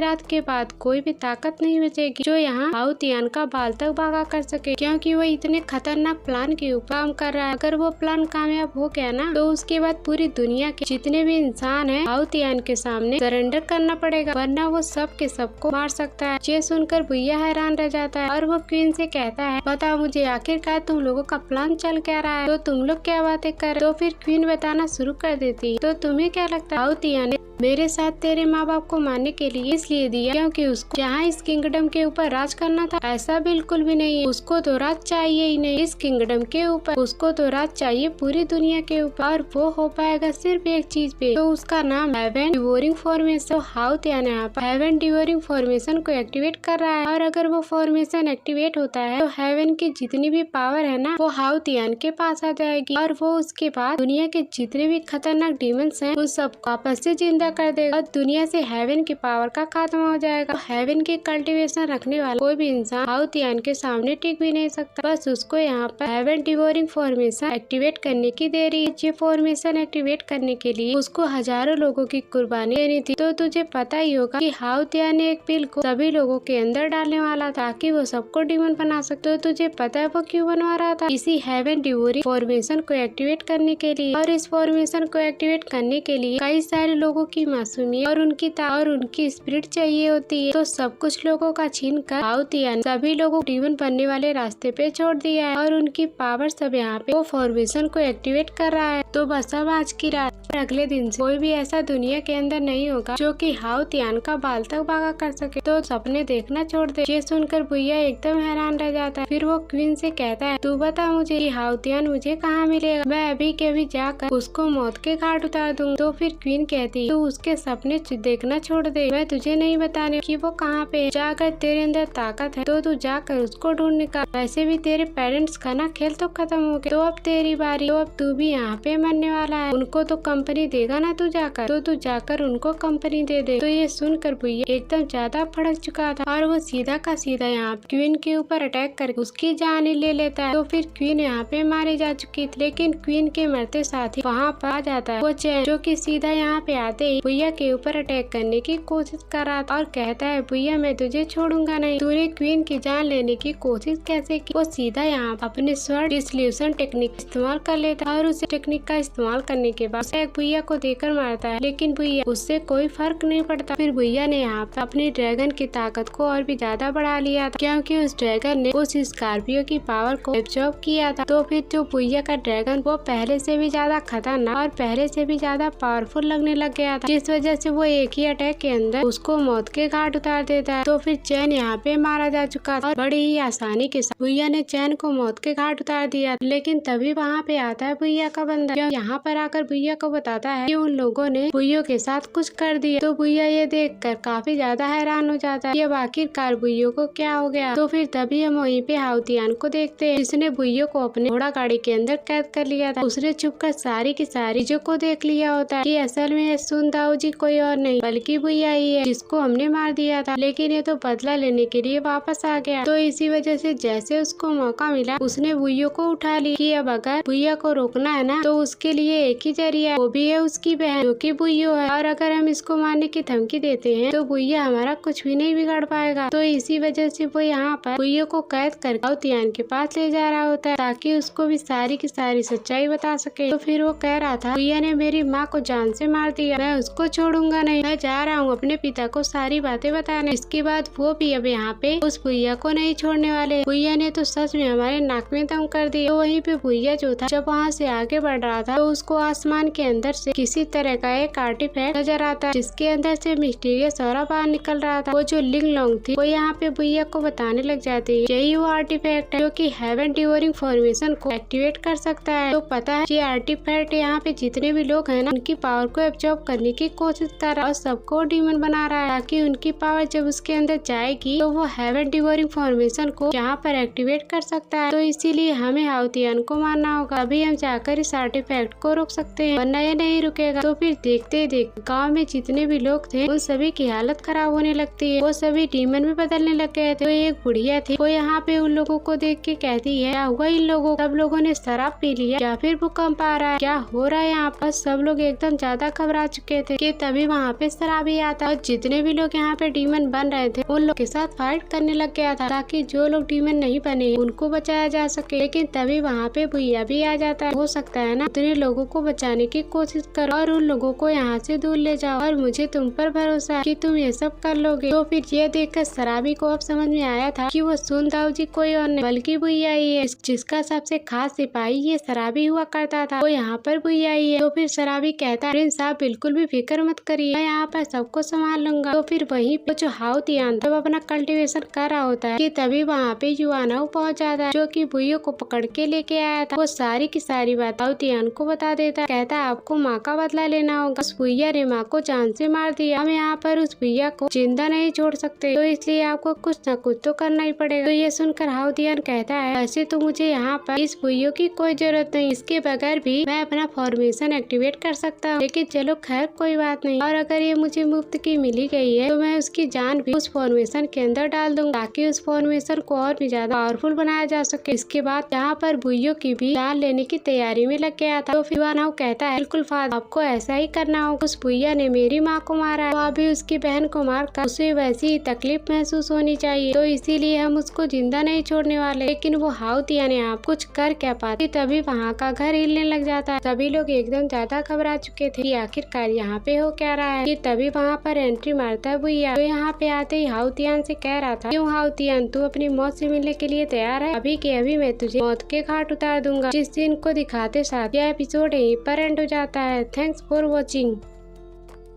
पिछले एपिसोड में हमने देखा था कि जो क्वीन होती है वो भुइया से फाइट करने के लिए आ चुकी थी और वो भुइया की जान लेना चाह रही थी, तो इस वजह से दोनों के बीच काफी जबरदस्त फाइट होती है। लेकिन भुइया इस फाइट में भारी पड़ता हुआ नजर आ रहा, जिसके बाद वो बड़ी आसानी के साथ उस क्वीन को हरा भी देता है और उस क्वीन को अपनी सच्चाई भी बता देता है कि वो है कौन। और ये देखकर वो क्वीन एकदम हैरान रह चुकी थी। तो फिर भुइया उससे पूछता है तुम मुझे बताओ कि तुम्हारा असल में प्लान क्या है। तो क्वीन उसको बताने लग जाती है जो हाउतियान है उसने यहाँ पर हेवन डिवोरिंग फॉर्मेशन को एक्टिवेट करना चाह रहा है, जिस वजह से दुनिया में जितने भी कल्टीवेटर हैं वो सब के सब मारे जाएंगे। हेवन के कल्टीवेशन वाला कोई भी नहीं बचेगा और सिर्फ बचेगा तो सिर्फ डीमन, इसके ऊपर कंट्रोल होगा सिर्फ हाउतियान का। ये जानकर तो भुइया एकदम हैरान रह चुका था। जिसके बाद यहाँ से ये एपिसोड स्टार्ट होता है। तो इस एपिसोड के स्टार्टिंग में भुइया जो था वो हाउतियान के पास आ गया होता है ताकि वो उसको उस फॉर्मेशन को करने से रोक सके। तो वहाँ पर हाउ तियान ने भुइया को भी कैद कर लिया था और वो उसे वहाँ पर मारने की कोशिश कर रहा था। तो फिर भुइया उससे आकर यहाँ पे कहता है, बस बहुत हो गया तेरा, तूने अब तक बहुत ही मासूम लोगों की जान ली है, अब तेरी जान लेने की बारी है, तो फिर मरने के लिए तैयार हो जा। तो फिर हाउ तियान कहता है, वो तो टाइम ही बताएगा कि कौन मरेगा और कौन मारेगा, उससे पहले मैं तेरी बहन का जान ले लूंगा। ये सुनकर भुइया जो था बहुत ही ज्यादा गुस्सा हो जाता है और वो सीधा अपनी पावर का इस्तेमाल करते हुए जैसे ही हाउ तियान के ऊपर अटैक करने वाला था, कि जो हाउ तियान था उसने अपने एक बीस्ट स्पिरिट को बाहर निकाल लिया था। वो बीस्ट स्पिरिट बहुत ही ज्यादा खतरनाक लग रही थी और उसने आते साथ ही भुइया के ऊपर अटैक करना शुरू कर दिया। और ये बीस्ट कंडेंसेशन रेलम के सेकेंड लेवल पर, ये जो एंशिएंट टाइम के टॉप जो बीस्ट होते हैं ना, उनमें से एक की स्पिरिट थी। इसके हिसाब से ये बीस्ट काफी ज्यादा खतरनाक और वही बीस्ट यहाँ पर भुइया के पीछे पड़ चुका था उसकी जान लेने के लिए, लेकिन भुइया को उससे कोई फर्क नहीं पड़ता। वो यहाँ उस बीस्ट के साथ फाइट करता है और उसके सारे के सारे अटैक को यहाँ पर डिस्ट्रॉय किया जा रहा था। बीस्ट तो कई बार कोशिश करता है लेकिन फिर भी वो भुइया का मुकाबला नहीं कर पाता, क्योंकि भुइया अभी इतने गुस्से में है कि उसको शांत कर बिल्कुल ही इम्पॉसिबल है और आज वह अपने हर एक दुश्मन को चुन चुन कर मार डालेगा। तो भुइया यहाँ पर अपनी स्टिक की मदद से डिवाइन स्ट्राइक टेक्निक इस्तेमाल करता है और जैसे उसने एक स्ट्राइक देकर मारा था कि सीधा का सीधा उस बीस्ट की स्पिरिट खत्म हो जाती है। बीस्ट की स्पिरिट का तो यहाँ पे खेल ही खत्म हो गया था। तो वही गांव के अंदर जितने भी लोग थे उनको मारने के लिए वहाँ पे अलग अलग तरह के डीमंस आना शुरू कर दिए थे, क्योंकि हेवनली डिवोरिंग फॉर्मेशन जैसे ही एक्टिवेट हो रहा था कि अलग अलग डीमन जमीन फाड़ फाड़ कर बाहर निकल रहे थे। पूरे के गांव के लोगों में हड़कंप मच चुका था। सभी लोग अपनी जान बचा के इधर उधर भागना शुरू कर देते हैं। वो जो शराबी था वो अपनी पावर का इस्तेमाल करते हुए जितने भी लोग थे जो कि इधर उधर भाग रहे थे उन सभी को बचा रहा होता है ताकि उनके ऊपर डीमन हमला ना कर सके। वो एक हाथ से डीमन को मारता तो दूसरे हाथ उस छोटी बच्ची को संभाल रहा था जिसको भुइया ने ला के उसको दे दिया था। जिस बच्ची के पेरेंट्स मारे गए थे तो वो यहाँ पर डीमन से फाइट करते हुए बच्ची से कह रहा होता है, तुम चिंता मत करना, मैं डीमंस को मार दूं, उसके बाद मैं तुम्हें खाने की चीजें दूंगा। काफी बढ़िया तरीके से दोनों चीज को हैंडल कर रहा था। वो अपनी स्वर्ण की मदद से एक के बाद एक करते हुए कई सारे डीमन को मार डालता है। कोई भी डीमन उसके सामने टिक नहीं पाता, लेकिन अचानक से एक डीमन आकर उसके हाथ के ऊपर ऐसा अटैक करता है बेचारे शराबी का एक हाथ कट के अलग हो चुका। उसका हाथ एक यहाँ पे कट गया, लेकिन वो अभी भी हिम्मत हारने के लिए तैयार ही नहीं था। वो दूसरे हाथ से स्वर्ण पकड़ता और डीमन के साथ फाइट कर रहा, लेकिन अब एक हाथ से फाइट करना उसके लिए बहुत ही ज्यादा मुश्किल था। तो जिस वजह से लग रहा था कि उसकी हार यहाँ पे हो सकती है और उसको चारों तरफ से कई सारे बीस्ट ने घेर लिया होता है, लेकिन वो फिर भी हिम्मत हारने के लिए तैयार ही नहीं था। मुझे कुछ भी क्यों ना हो जाए, मुझे उससे फर्क नहीं पड़ता, लेकिन मैं जब तक जिंदा हूँ तब तक मैं किसी इंसान को नुकसान तो नहीं पहुँचने दूंगा।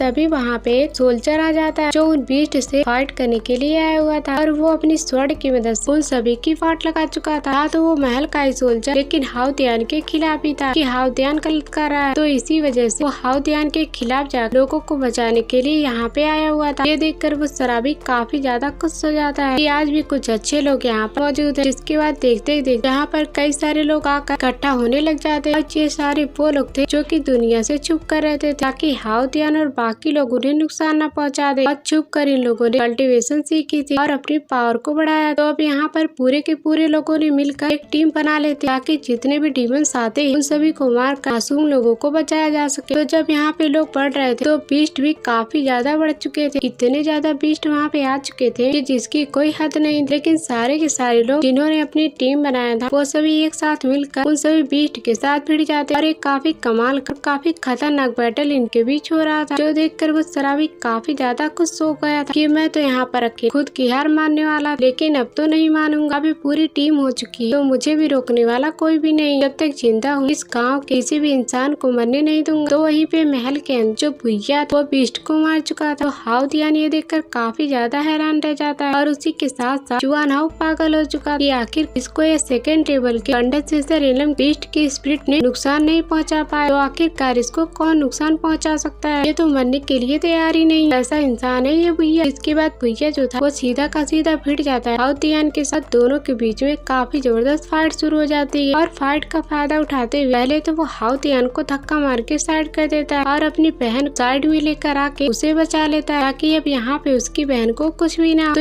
ये देखकर हाउ तियान कह रहा था, अच्छा बहुत अच्छी बात, तुझे क्या लगा तूने अपनी बहन को बचा लिया तो वो बच जाएगी? नहीं, वो क्या मरेगी, तू भी मरेगा उसी के साथ, बस कुछ ही मिनट के बाद तू मरने वाला। इसके बाद हाउ तियान अपनी पावर का इस्तेमाल करते हुए हेवन फास्ट ट्रैक को समन कर लेता है और ऐसा लग रहा था कि उसकी एक आइस थी जो कि ड्रैगन के स्पिरिट से बनी हुई थी। इसने सीधा सीधा भुइया के ऊपर अटैक कर दिया, लेकिन भुइया को इससे फर्क नहीं पड़ता। वो सीधा अपने उसी माइंड में ड्रैगन को बाहर निकाल लिया था जो कि फायर से बना हुआ था और अब वो दोनों ड्रैगन आपस में टकरा हाउतियान के ड्रैगन को डिस्ट्रॉय कर देते। तो फिर भुइया कहता है बस बहुत हो गया, अब तू नहीं बचने वाला, अब तू मेरे हाथों मरने के लिए तैयार हो जा। तो फिर वो दोबारा से वहाँ वही डिवाइन स्ट्राइक टेक्निक का इस्तेमाल कर लेता है जिससे उसने बीस्ट की स्पिरिट को मारा था। लेकिन जैसे अटैक उसको लगने वाला था कि हाउतियान ने अपने डिमन फायर टेक्निक का इस्तेमाल कर लिया होता है जिसकी मदद से उस भुइया को जकड़ लिया था। पावर से बनी हुई कुछ स्पिरिचुअल रस्सियां होती हैं, तो उसने भुइया को यहाँ पे टाइट पकड़ा और अब यहाँ पर वो जो डिमन फायर जो कि भुइया के शरीर में लगने वाली, तो भुइया यहाँ पे काफी ज्यादा कोशिश करता है अपने आप को छुड़ाने के लिए, लेकिन वो खुद को छुड़ा ही नहीं पा रहा क्योंकि वो रस्सियां थी इतनी खतरनाक कि उससे बाहर निकलना बिल्कुल नामुमकिन। भुइया की कई सारी कोशिश नाकाम हो जाती है, तो यहाँ पर भुइया परेशान था। तो वहाँ पे जो युवान है तो भुइया के पास जाकर उसको मारने की कोशिश करता है। भुइया उसको लात मारते हुए वहाँ से साइड कर देती है और उससे कहती है अगर तू मेरे तरफ आया ना तो मैं तुझे जिंदा नहीं छोड़ूंगी, इसलिए मुझ पर हाथ लगाने के बारे में तू सपने भी मत देख। जो देख कर तो युवान हाउ एकदम घबरा चुका था। तो वहीं पे भुइया जो था उसको वो जो डीमन फायर वो जकड़ने की कोशिश कर रही होती। जो डीमन फायर इतनी ज्यादा खतरनाक थी, अच्छे से अच्छा कल्टीवेट अगर इसके चपेट में आ जाए ना तो बचना इम्पॉसिबल होता है जब तक कि बंदे की पावर बहुत ही ज्यादा हाई ना हो। लेकिन अभी तो भुइया की कल्टीवेट सिर्फ बॉडी रिफाइनमेंट 10th लेवल पे ही थी, तो इस तरह से फायर को रोकना बिल्कुल इम्पॉसिबल सा नजर आ रहा था। कि तब यहाँ जो लिंग लोंग थी वो स्पिरिचुअल वर्ल्ड से भुइया से कहने लग जाती है भुइया तुम्हें पता भी ये फायर एक हेवन फायर से भी काफी ज्यादा स्ट्रॉन्ग है, तो इसको अभी के कल्टीवेशन के मुताबिक ना तुम्हारे लिए रोकना बिल्कुल इम्पॉसिबल है। लेकिन मेरे पास एक तरीका है, जैसा कहती हूँ तुम सिर्फ वैसा ही करो। मैं तुम्हें एक खास टेक्निक सिखाती हूँ, जैसे ही तुम्हें टेक्निक सीख लोगे ना ये फायर तुम्हारा बाल तक बाका नहीं कर सकता। तो फिर जैसा मैं कहती हूँ सिर्फ तुम उन स्पेल को रिपीट करो, जैसा मैं करती हूँ वैसे करते जाओ, तुम्हें यह टेक्निक मिल जाएगी। इसके बाद तुम डीमन फायर से अपने आप को बचा सकते हो। वो फायर पूरी तरीके से भुइया को जकड़ चुकी थी, भुइया यहाँ से बाहर ही नहीं निकल पाती। लेकिन जैसे जैसे लिंग लोंग उसको बता रही होती वो वैसा वैसा करना शुरू कर देता है ताकि वो यहाँ पर इस टेक्निक की मदद से फायर से बच सके। और पूरी तरीके से जो फायर थी जो कि भुइया को घेर चुकी थी, हाउतियान इसको देखकर कहने लग जाता है खत्म हो गया, इसको क्या लगा कि अब ये मेरे पास आकर और मुझे मार देगा, लेकिन ये तो बहुत ही कमजोर है, मेरी हेवन फायर से खतरनाक डीमन फायर ने तो इसकी वाट लगा दी। इसलिए कहता हूँ डीमन टेक्निक जो होती है वो काफी ज्यादा स्ट्रॉन्ग होती है, तो इसलिए इसकी औकात कुछ भी नहीं। और जो छोटे मोटे कल्टीवेटर होते हैं ये उनकी औकात दिखा देती है। अच्छा है कि ये यहाँ पे मर गया। तो युवान अब कहने लग जाता है हाँ फादर आप बिल्कुल सही कह रहे हो, और वैसे भी कंडेंसेशन रिलम के 3rd लेवल पे और ये भुइया बॉडी रिफाइनमेंट के 10th लेवल पे, और 10th लेवल पे होने के बाद ये सोच रहा था कि आपको हरा देगा, ऐसा थोड़ी ना होता है। तो इसकी औकात तो पता ही चल गई। तो फिर सभी को लग रहा कि भुइया यहाँ पे मर चुका है, लेकिन भुइया तो अभी तक उस टेक्निक को सीख रहा, वो स्पेल्स पढ़ रहा होता और उस टेक्निक को करता जा रहा था, जिस वजह से उस टेक्निक उसके अंदर आने लग गई थी। और ये टेक्निक एक फायर वाली टेक्निक होती जो कि हेवन फायर से मिली हुई थी, और ये हेवन इतनी ज्यादा स्ट्रॉन्ग थी वो डीमन फायर सप्रेस करके खत्म कर सकती है। तो यही हेवन फायर वाली टेक्निक भुइया को यहाँ पे मिल रही थी। तो भुइया को इस टेक्निक की वजह से काफी ज्यादा तकलीफ हो रही थी, लेकिन फिर जैसे उसने ये टेक्निक सीखा था कि उसके अंदर से ऐसा धमाका होता है कि वो जो डीमन फायर थी वो फट कर खत्म हो जाती है। तो फिर भुइया उसके अंदर बाहर निकल कर आ चुका, और जब यहाँ पे भुइया आया तो वो उस मंकी किंग वाले अवतार में आया था, और वो इतना ज्यादा भड़का हुआ था जिसकी कोई हद नहीं थी, और उसकी बॉडी पे एक खरोच तक भी नहीं आया था। वो डीमन फायर उसको जलाने की बात कर रही, लेकिन उसने तो उसका एक बाल तक बाका नहीं किया। हाउतियान ये देख के काफी ज्यादा घबरा चुका और कहता है ऐसा हो ही नहीं सकता, मेरी डीमन फायर यहाँ पर डिस्ट्रॉय कैसे हो गई, ये इंसान है या फिर शैतान, ये बिल्कुल शैतान जैसा कैसे बन गया। फिर भुइया यहाँ पे कह रहा था अब तो यहाँ पे बचने नहीं वाला है, तू अब यहाँ पे बहुत बच गई, लेकिन अब तेरा मौत पीछा करते तेरे पास आ चुकी है। फिर उसके बाद भुइया जैसे अपनी पावर एक्टिवेट करता कि उसके पास फायर से भरा हुआ एक स्पिरिट आ जाता है, ये वही हेवन फायर की मदद से बना हुआ था। तो टेक्निक अभी लिंग लोंग ने भुइया को सिखा, तो इसी वजह से अब उसके पास एक फायर फिनिक्स वर्ड आ चुका होता है। तो फिर वो तैयार था हाउतियान की जान लेने के लिए, लेकिन हाउतियान यहाँ पे हार मानने के लिए तैयार ही नहीं था। वो दोबारा से यहाँ अपने ड्रैगन स्पिरिट को समन करता ताकि उसकी मदद से वो यहाँ भुइया के इस फिनिक्स वर्ड को डिस्ट्रॉय कर, लेकिन ऐसा बिल्कुल भी नहीं होता। वो जो फिनिक्स वर्ड है वो ड्रैगन को पूरी तरह से निकल जाती है, और उसके बाद उसने ऐसा अटैक देकर मारा था हाउतियान के ऊपर। हाउतियान की हालत काफी ज्यादा खराब हो, वो तो उठ ही नहीं पा रहा था, लेकिन फिर भी वो इतनी आसानी से हार मानने को तैयार ही नहीं था। फिर वो कहता है नहीं, मेरा इतने सालों से बनाया हुआ प्लान खत्म नहीं हो सकता। गहरा गहरा कोई आएगा और मेरे प्लान को डिस्ट्रॉय करेगा, ऐसा बिल्कुल भी नहीं होने दूंगा। मुझे मेरा फॉर्मेशन एक्टिवेट करना ही है। तो वो अपना फॉर्मेशन एक्टिवेट करने के लिए बहुत ही घटिया पैर जमाता है। वो सीधा युआन हाउ को पकड़ता है और उसकी स्पिरिचुअल पावर जो थी वो खुद में एब्जॉर्ब करना शुरू कर देता है, ताकि युआन हाउ को यहाँ पार कर जितनी भी उसकी पावर यहाँ पे खोई है उसको हासिल कर सके। और उसकी पावर की मदद से वो यहाँ पर आसानी के साथ हेवन डिवोरिंग फॉर्मेशन को एक्टिवेट। तो हाउ तियान कह रहा था, मेरे बेटे तेरा मरना ऐसे वेस्ट नहीं जाएगा। मैं हेवन डिवोरिंग फॉर्मेशन को एक्टिवेट कर खुद को बहुत ही ज्यादा पावरफुल बना लूंगा। तू यहाँ पे खुशी खुशी मर जाए। तूने अपने बाप के लिए अपनी जान दी। ये इतना घटिया आदमी था ये हाउ तियान। तो फिर भैया की बहन जो वो ये देखकर काफी ज्यादा हैरान रह जाती कि कैसे ये लोग, जब ये लोग अपने फैमिली मेंबर के ऊपर थोड़ा सा भी तरस नहीं आता तो मासूम लोगों के ऊपर इनको तरस क्या आएगा। ये लोग इंसान नहीं, ये लोग बिल्कुल शैतान है और इसको आज ही मारना पड़ेगा वरना ये लोग पूरी तबाही मचा देंगे। तो फिर भैया यहाँ ये चीज देख कर एकदम ज्यादा हैरान रह जाता है। तो फिर हाउ तियान जो यहाँ पे भैया से कहने लग जाता है, तो यहाँ पे बदला लेने के लिए आया, अब मैं तुझे दिखाता बदला किसे कहते। ऐसा मैं तबाही मचाऊंगा कि यहाँ पे सिर्फ तू लोगों अपनी आंखों से मरता हुआ देखे। मैं एक एक को चुन चुन मौत के घाट उतार देने वाला। और अगर तेरे पास हिम्मत है तो तू मुझे रोक कर देख। इसके बाद वो सीधा का सीधा अपनी पावर को लेकर हेवन डिवोरिंग फॉर्मेशन के अंदर डाल देता, जिस वजह से वो फॉर्मेशन एक्टिवेट हो गया। ये देखकर भैया एकदम ज्यादा घबरा चुका। वो सीधा एक अटैक देकर मारने वाला था हाउ तियान, लेकिन हाउ तियान खुद को टेलीपोर्ट कर लेता है और वहाँ से गायब हो चुका था। और वो फिर से उस फॉर्मेशन के पास आकर उसको एक्टिवेट करने लग जाता और वो कहता है बहुत ही अच्छा लग रहा है। जैसे जैसे हेवन कमजोर हो रहे हैं वैसे वैसे मुझे मेरी पावर का अंदाजा हो रहा है, ये मुझे किस तरह भयंकर पावर मिल रही है। जैसे हेवन डिवोरिंग फॉर्मेशन एक्टिवेट हुआ, जितने भी लोग यहाँ पे मौजूद थे सभी के सब उसकी तरफ खींचते हुए चले जाते हैं, क्योंकि मासूम लोगों की जान को लेकर फॉर्मेशन तैयार हो। सारे डीमन को जितने भी यहाँ पे इंसान थे वो सभी मरते जा रहे थे। तो भैया को कुछ न कुछ जल्द से जल्द करना पड़ेगा वरना बहुत ही बड़ी तबाही आ जाएगी, सारे इंसान मारे जाएंगे। तो भैया यहाँ पे अपनी पावर को एक्टिवेट कर एकदम शांत से खड़ा हो चुका और वो अपनी पूरी पावर को एक साथ एक्टिवेट करते हुए वो फोर्सफुल अपना कंडेंसेशन रियलम की पावर को इस्तेमाल करने की कोशिश कर रहा, क्योंकि उसे भी पता था कि वो बॉडी रिफाइनमेंट में होकर भी कंडेंसेशन रियलम के हार्ड लेवल के बंदे के साथ एक तरह से फाइट नहीं कर सकता। तो उसने खुद को फोर्स किया और उसने खुद को मजबूर किया ताकि वो खुद को यहाँ कंडेंसेशन रियलम की पावर को यूज कर सके। तो हाउ तियान यहाँ पे भैया से कहने लग जाता है कि तुझे क्या लगता है तू सिर्फ कंडेंसेशन रियलम की पावर यूज करके मुझे हरा लेगा? नहीं, अभी भी तेरे अंदर मेरे पावर के लेवल से ना 2 लेवल का डिफरेंस, जो कि छोटा नहीं बहुत ही बड़ा होता, यही डिफरेंस यहाँ पे तेरी मौत का कारण बनेगा। लेकिन भैया उसके कहने से कुछ फर्क नहीं पड़ता। वो सीधा जो पत्थर यहाँ पे टूट रहे उसके ऊपर पैर रखते उसी फॉर्मेशन की तरफ बढ़ रहा ताकि एक ही अटैक हाउ तियान का सर धड़ से अलग कर सके। उसके बाद ये फॉर्मेशन अपने आप ही खत्म हो जाएगा। लेकिन हाउ तियान यहाँ पूरी तैयारी के साथ बैठा हुआ, वो यहाँ पर अपनी पावर का इस्तेमाल करते हुए एक और पावर ड्रैगन स्पिरिट को समन कर लेता है और उसकी मदद से सीधा भैया के ऊपर अटैक देकर मारता है। लेकिन भैया यहाँ पर अपनी स्टिक की मदद से ड्रैगन को डिस्ट्रॉय कर देता है। कोई भी यहाँ पे कुछ भी नहीं कर पा रहा। उस भैया यहाँ पे इतना ज्यादा भड़का हुआ था कि उसको यहाँ पे रोकने वाला कोई नहीं, भले उसके पास पावर कितनी भी, लेकिन तब भी वो यहाँ हाउ तियान को मौत के घाट उतार देगा। तो हाउ तियान को जब यहाँ पे उसकी हार नजर आ रही थी, भैया नहीं रुकने वाला। वो अपनी सबसे खतरनाक स्पिरिट को समन करता जो थी एक डीमन कॉड की स्पिरिट। वो डीमन कॉड की स्पिरिट को समन कर चुका भैया को मारने के। तो ये देखकर भैया काफी ज्यादा भड़क चुका, लेकिन भैया भी यहाँ पे तैयार था। अपनी फिनिक्स वर्ड के साथ भैया अपनी पावर का इस्तेमाल करते हुए एक तरफ अपने फिनिक्स वर्ड को समन करता है और दूसरी तरफ उसकी फायर एलिमेंट वाला ड्रैगन था वो भी तैयार हो चुका था। यहाँ पे एक दूसरे के आमने सामने और दूसरी तरफ डीमन कॉड के स्पिरिट की एक दोनों से फाइट करने के लिए तैयार थे। लेकिन इस फाइट में जीतेगा कौन ये हमें अभी नहीं बताया जाता। तो जिस दिन को दिखाते साथ ही एपिसोड यहीं पर एंड हो जाता है। Thanks for watching.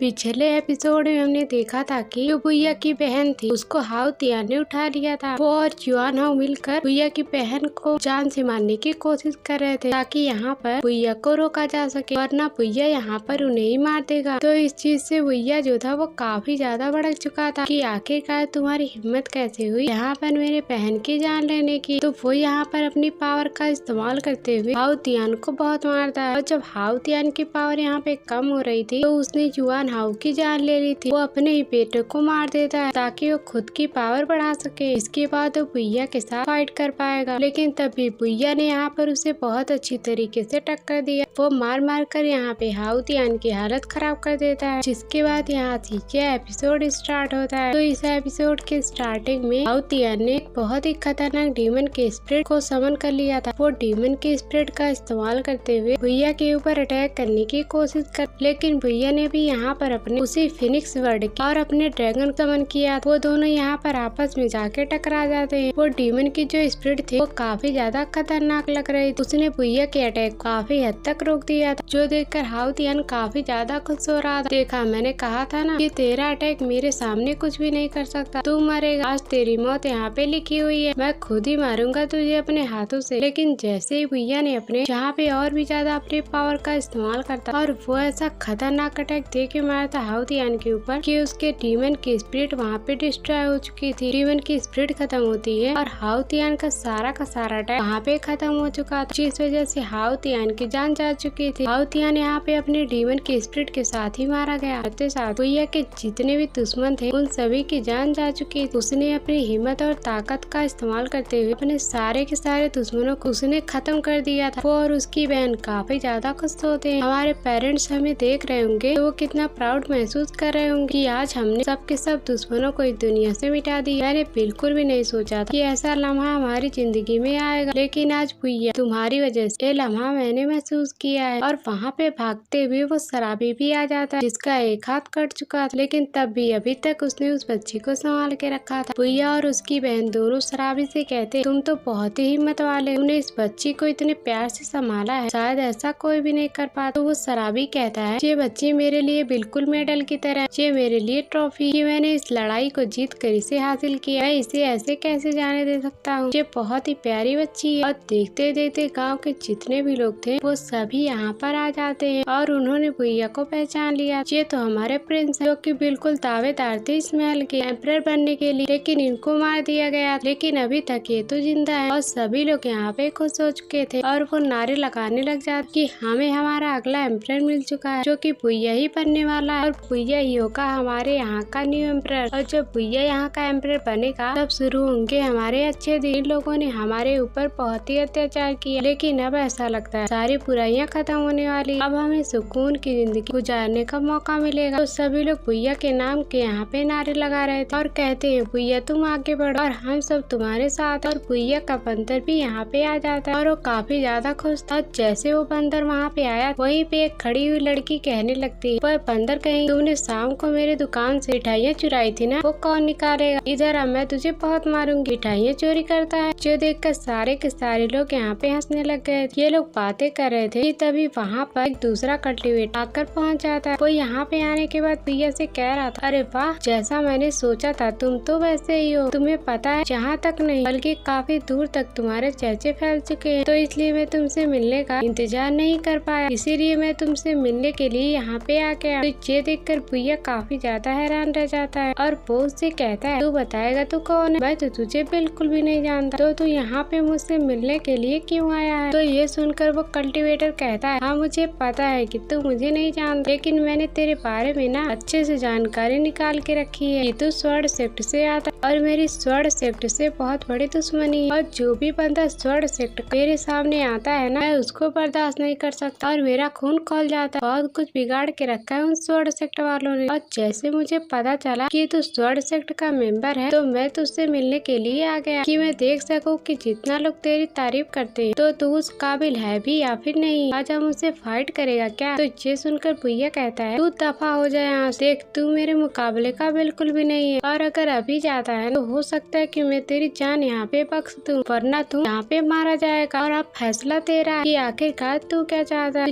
ये सुनने के बाद वो बंदा कहता है, जितना तू मुझसे बोलता है ना, तेरे हाथ उतने चलते हैं या नहीं चलते वो तो कुछ टाइम के अंदर पता चल जाएगा। इसके बाद वो अपनी पावर का इस्तेमाल करते हुए भैया के ऊपर एक अटैक देकर मारता है, जिस वजह से अटैक जाकर भैया को लग चुका था। भैया सबसे पहले गाँव वालों को कहता है, आप लोग सब यहाँ से चले जाइए, वरना हमारी फाइट की वजह से आप लोगों को चोट लग सकती है। तो फिर सारे के सारे गाँव वाले वहाँ से भागना शुरू कर चुके थे। तो वो बंदा अपने और भी कई सारे अटैक को रेडी करता है और बहुत सारे वेपन को सीधा फेंक देता है भैया की तरह, कि कि भैया की जान ले सके, लेकिन भैया ने अपनी स्टिक का इस्तेमाल करते उसके सभी अटैक को डिस्ट्रॉय किया जा रहा था। वो ऐसा अटैक दे के मारा था उस बंदे के ऊपर कि वो बंदा दूर जाके फेंका चुका था और उसकी हालत यहाँ पे पूरी तरीके से खराब हो जाती है। तो यह देख कर वो बंदा भैया से कहने लग जाता है, देख लेना मैं तुझे छोड़ूंगा नहीं, तूने मुझ पर हमला करके मुझे काफी ज्यादा इंजर्ड किया है और भी सेक्ट के बंदे को बुलाऊंगा, तो फिर हम सब मिलकर तेरी जान लेने की कोशिश करेंगे और तू ये बिल्कुल भी मत सोचना कि तू यहाँ पे बचेगा, तू यहाँ पे जरूर मरेगा। तो ये सुनकर भैया कहता तू तो उस टाइम कह रहा कि मैं बकवास बातें करता और बकवास बातें तो तू ही कर रहा है, और अगर तेरे पास हिम्मत है ना तो आ और मेरे पास आके फाइट करके दिखा। और जितना बोल रहा है ना, अगर उतना फाइट किया होता तो अभी तक मजा आ गया होता, लेकिन वो बंदा काफी ज्यादा घबरा चुका, वो तो सिर्फ यहाँ पे बातें करने के लिए आया था, फाइट में तो उसकी हालत खराब हो चुकी। तो फिर वो तुरंत ही यहाँ से तालिस्मान का यूज करते हुए वहाँ से निकल जाता है ताकि उसकी जान बच सके, वरना भैया तो उसको वहीं पे मार देता। तो इसके बाद भैया जो था वो यहाँ पे उस घर के अंदर आ चुका था और उसकी बहन जो थी वो उससे कहने लगी, भैया देखो तुम्हें पता ही होगा ये महल में कोई भी ऐसा इंसान नहीं जो कि सिंहासन पे बैठा हुआ है, और अब किसी एम्परर के बिना ये राज्य कैसे चले, तुम तो जानते हो ना। तो फिर भैया कहता है, नहीं नहीं मुझे पता है कि तुम आगे क्या कहने वाली, लेकिन मैं ये करना बिल्कुल भी नहीं चाहता, मुझे बिल्कुल भी एम्परर बनने का कोई शौक नहीं, मैं मामूली सा एक कल्टिवेटर बन अपनी जिंदगी गुजारना चाहता, क्योंकि कल्टिवेटर के रास्ते बिल्कुल अलग होते हैं, वो इन पॉलिटिक्स में नहीं घुसते और ये सारे काम मेरे बस के नहीं है, और अगर मैं ये सारे काम करने लग गया तो मेरा जो कल्टिवेशन का रास्ता है वो अधूरा रह जाएगा। इसलिए मेरी बहन अब मुझे तुमसे एक ही रिक्वेस्ट है और मुझे उम्मीद है कि तुम उस रिक्वेस्ट को मान लोगी, और वो रिक्वेस्ट ये है कि तुम बन जाओ यहाँ की एम्परर और इस पूरे के पूरे राज्य को संभाल, और तुम बैठोगी यहाँ के सिंहासन के ऊपर। तो मुझे उम्मीद है कि तुम जितने अच्छे से इस राज्य को चला सकती हो ना, मैं भी उतने अच्छे से नहीं चला पाऊंगा, क्योंकि मुझे इन सारी चीजों का कोई भी एक्सपीरियंस नहीं है। तो ये सुनकर भैया की बहन कहती, भैया तुम्हें पता है ना, जब से राज्य बना है, ये किंगडम बना है, आज तक किसी भी लड़की को एम्परर नहीं बनाया गया, कोई भी लड़की सिंहासन पे नहीं बैठ, तो फिर ये कैसे हो सकता है कि मैं जाके सिंहासन पे बैठ जाऊँ, ये मुझसे नहीं हो पाया। तो फिर भैया कहता है, नहीं ये सब बस कहने की बात, और अगर करना चाहे इंसान तो कुछ भी कर सकता है, लोग क्या कहेंगे और क्या सोचते और इसके बारे में तुम्हें टेंशन लेने की जरूरत नहीं है, और वैसे भी हमारे राज्य के जितने भी लोग हैं ना, वो लोग तुम्हें बहुत ही ज्यादा पसंद करते हैं, और तुम्हारे एम्परर बनने से वो लोग उदास नहीं बल्कि और भी ज्यादा खुश हो जाएंगे। तो इसलिए हमारे इस राज्य के लिए तुम ही यहाँ की एम्परर बनोगे और इसको संभालोगे। और ये सुनकर भैया की जो बहन थी वो सोच में पड़ जाती, लेकिन अब उसके पास कोई दूसरा रास्ता नहीं था और उसको भैया की बात माननी पड़ती, और भैया सारा का सारा सामान यहाँ पर ला के रख देता है, क्योंकि अब ताजपोशी हो भैया के बहन की, और वो यहाँ की बनेगी अगली एम्परर। जो चीज देख कर भैया जो थी वो काफी ज्यादा खुश हो जाती है। ये भैया कभी नहीं सुधरे, वो जिस चीज की जिद पे चढ़ जाता है उस चीज से कभी हटता ही नहीं, उसको पूरा करके ही से शांति मिलती है। इसके बाद महल के अंदर एक शानदार समारोह का आयोजन किया जाता है, क्योंकि यहाँ पर ताजपोशी होने वाली भैया की वो आती है और सिंहासन पे बैठने के लिए तैयार, और उसको क्राउन भी दिया जाता है और पूरी तरह से एम्परर की तरह बन तैयार हो चुकी थी। आज से इस किंगडम के ऊपर नया एम्परर आके बैठा है जो कि पुइयो है, जिससे पूरे के पूरे राज्य में खुशी की लहर दौड़ जाती है, क्योंकि सब लोग इस फैसले से काफी ज्यादा खुश थे। वो लोग चाहते पुइया या फिर उसकी बहन यहाँ का एम्परर बन, तो इसीलिए उसकी बहन बन गई थी, उनको कोई आपत्ति नहीं, और सभी लोग यहाँ खुशी खुशी समारोह में आए होते, बच्चे और बूढ़े सारे लोग आए थे यहाँ जश्न मनाने के, और उनके स्वागत बुइयू बुइया और वो जो दासी थी बुइयो की वो भी यहाँ पे आई होती। इसके बाद ये समारोह शुरू कर दिया जाता और सभी लोग बधाइयाँ दे रहे थे बुइयो को कि तुम जिंदगी भर यहाँ की एम्परर रहोगी और सभी को खुश रखोगी और हमारी उम्मीदों पे खरा उतरोगी। तो फिर बुइयो जो यहाँ पर जितने भी लोग आए हुए थे उनको छोटा छोटा गिफ्ट बांटने लग जाती। वो जैसे यहाँ उस गिफ्ट को उड़ाती, सारे लोग उस गिफ्ट को लेने के लिए कूदने लग गए, और उसमें एक बूढ़ी औरत थी जिनको भी गिफ्ट चाहिए था, लेकिन वो बूढ़ी होने की वजह से उछल कर गिफ्ट नहीं ले पा रही, तो इस वजह से वो बूढ़ी आंटी यहाँ पे उदास हो चुकी थी। तो फिर एक लड़की जाती ताकि उस आंटी के लिए वो गिफ्ट ला सके। वो चुपचाप से सिपाहियों के पास जाती और उनको मस्का लगाने की कोशिश कर रही। देखिए ना सिपाही, वहाँ पे एक आंटी खड़ी, उनको भी एक गिफ्ट चाहिए था, लेकिन वो मजबूरी की वजह से गिफ्ट नहीं ले पा रही। तो आप लोग प्लीज मुझे स्टेज पे जाने की परमिशन दे दो, मैं बुइयो के पास जाकर वो गिफ्ट मांग लूंगी, और मुझे पूरी उम्मीद है कि बुइयो मुझे दे देगी, क्योंकि वो बहुत अच्छी लड़की। लेकिन कार्ड कहते माफ करना, हम तुम्हें ऊपर जाने की परमिशन नहीं दे सकते, क्योंकि ये रूल के खिलाफ हो, क्योंकि हम बुइयो के गार्ड्स हैं और हमारे ऊपर जो नियम है हमें उन्हें फॉलो करना पड़े, इसलिए तुम अब जा सकती हो और हमें मस्का लगाने की कोई जरूरत नहीं है। तो ये सुनकर वो जो लड़की थी वो यहाँ पे गुस्सा हो जाती और कहती है फिर ठीक कहती जब तुम जिद पे अड़े हो ना तो मैं भी जिद पे अड़ी रहूंगी और मैं दूसरा तरीका निकाल लूंगी उस गिफ्ट को आंटी को देने। बस तुम देखते रहो। 2 मिनट के अंदर मैं गिफ्ट लेके आती हूँ। जैसे वो लड़की यहाँ पे गिफ्ट लाने के लिए जा रही थी तभी वहाँ पर जानली आकर पहुँच जाती जो कि गिफ्ट लेके आई हुई थी। वो उस लड़की को देते हुए कहती चलो तुम्हें यही चाहिए था ना, इसे तुम अपने पास रखो। ये देख कर वो लड़की काफी ज्यादा खुश हो चुकी थी और जानली वही स्वर्ण सेक्टर में जहाँ पर भैया ने अपना एडमिशन करवाया था ना, तो यहीं पर उसकी वो सीनियर सिस्टर थी और वो यहाँ पे आई हुई थी। तो हो सकता है कि वो यहाँ पे भैया को लेने के लिए आई हो ताकि भैया स्वर्ण सेक्टर में रिटर्न जा सके। तो वो लड़की जानली को देखकर यहाँ पर काफी ज्यादा हैरान रही कि किसी प्रिंसेस ने मुझे गिफ्ट ला के दे दिया तो अपनी आंखें हटा ही नहीं पा रही हूँ। जानली के ऊपर से वो कितनी ज्यादा सुंदर था। जैसे भैया जानली को देखता है वो उसके पास चला जाता है और उससे बात करने के कि वो यहाँ पे क्यों आई हुई है। तो जानली जो थी वो यहाँ पे भैया से कहने लग जाती है भैया तुमने बहुत अच्छा काम किया, तुम जो नेशन इंस्पेक्टर बने हो ना उसकी जिम्मेदारी काफी अच्छी तरीके उठाई है। जितने गलत लोग थे तुमने उनका खात्मा किया और तुमने अच्छाई का साथ दिया, ये चीज मुझे बहुत पसंद आई। तो फिर भैया कहता है ये तो मेरा फर्ज था, मुझे जिम्मेदारी मिली है तो मुझे उसे पूरा करना ही पड़ेगा। वैसे भी यहाँ पे जितने बुरे लोग थे उनसे पुराना हिसाब किताब था मेरा, तो इसी वजह से मैंने इनको मौत के घाट उतार दिया। वैसे आपने बताया नहीं कि अचानक से आप यहाँ पे क्यों आई हो, आपको कोई जरूरी काम था क्या? तो फिर जानली कहती हाँ काम तो था, क्योंकि अचानक हमारा जो स्वर्ण सेक्टर है उसके अंदर एक स्पिरिचुअल फाउंटेन अपीयर हुआ, बड़ा ही अनोखा और बड़ा ही मिस्टीरियस वो फाउंटेन, और ऐसी चीजें आज से पहले कभी नहीं देखी गई। वो जो फाउंटेन है ना वो लोगों की कल्टीवेशन काफी रैपिडली तरीके से इंक्रीज कर देता है। तो हमारे स्वर्ण सेक्टर के जो लीडर उन्होंने ये ऑर्डर दिया कि हमारे जितने भी कल्टीवेटर जो कि बाहर चले गए हैं उन सभी को महल के अंदर बुलाया ताकि वो लोग इस स्पिरिचुअल फाउंटेन का इस्तेमाल करते अपनी कल्टीवेशन इंक्रीज कर सके। तो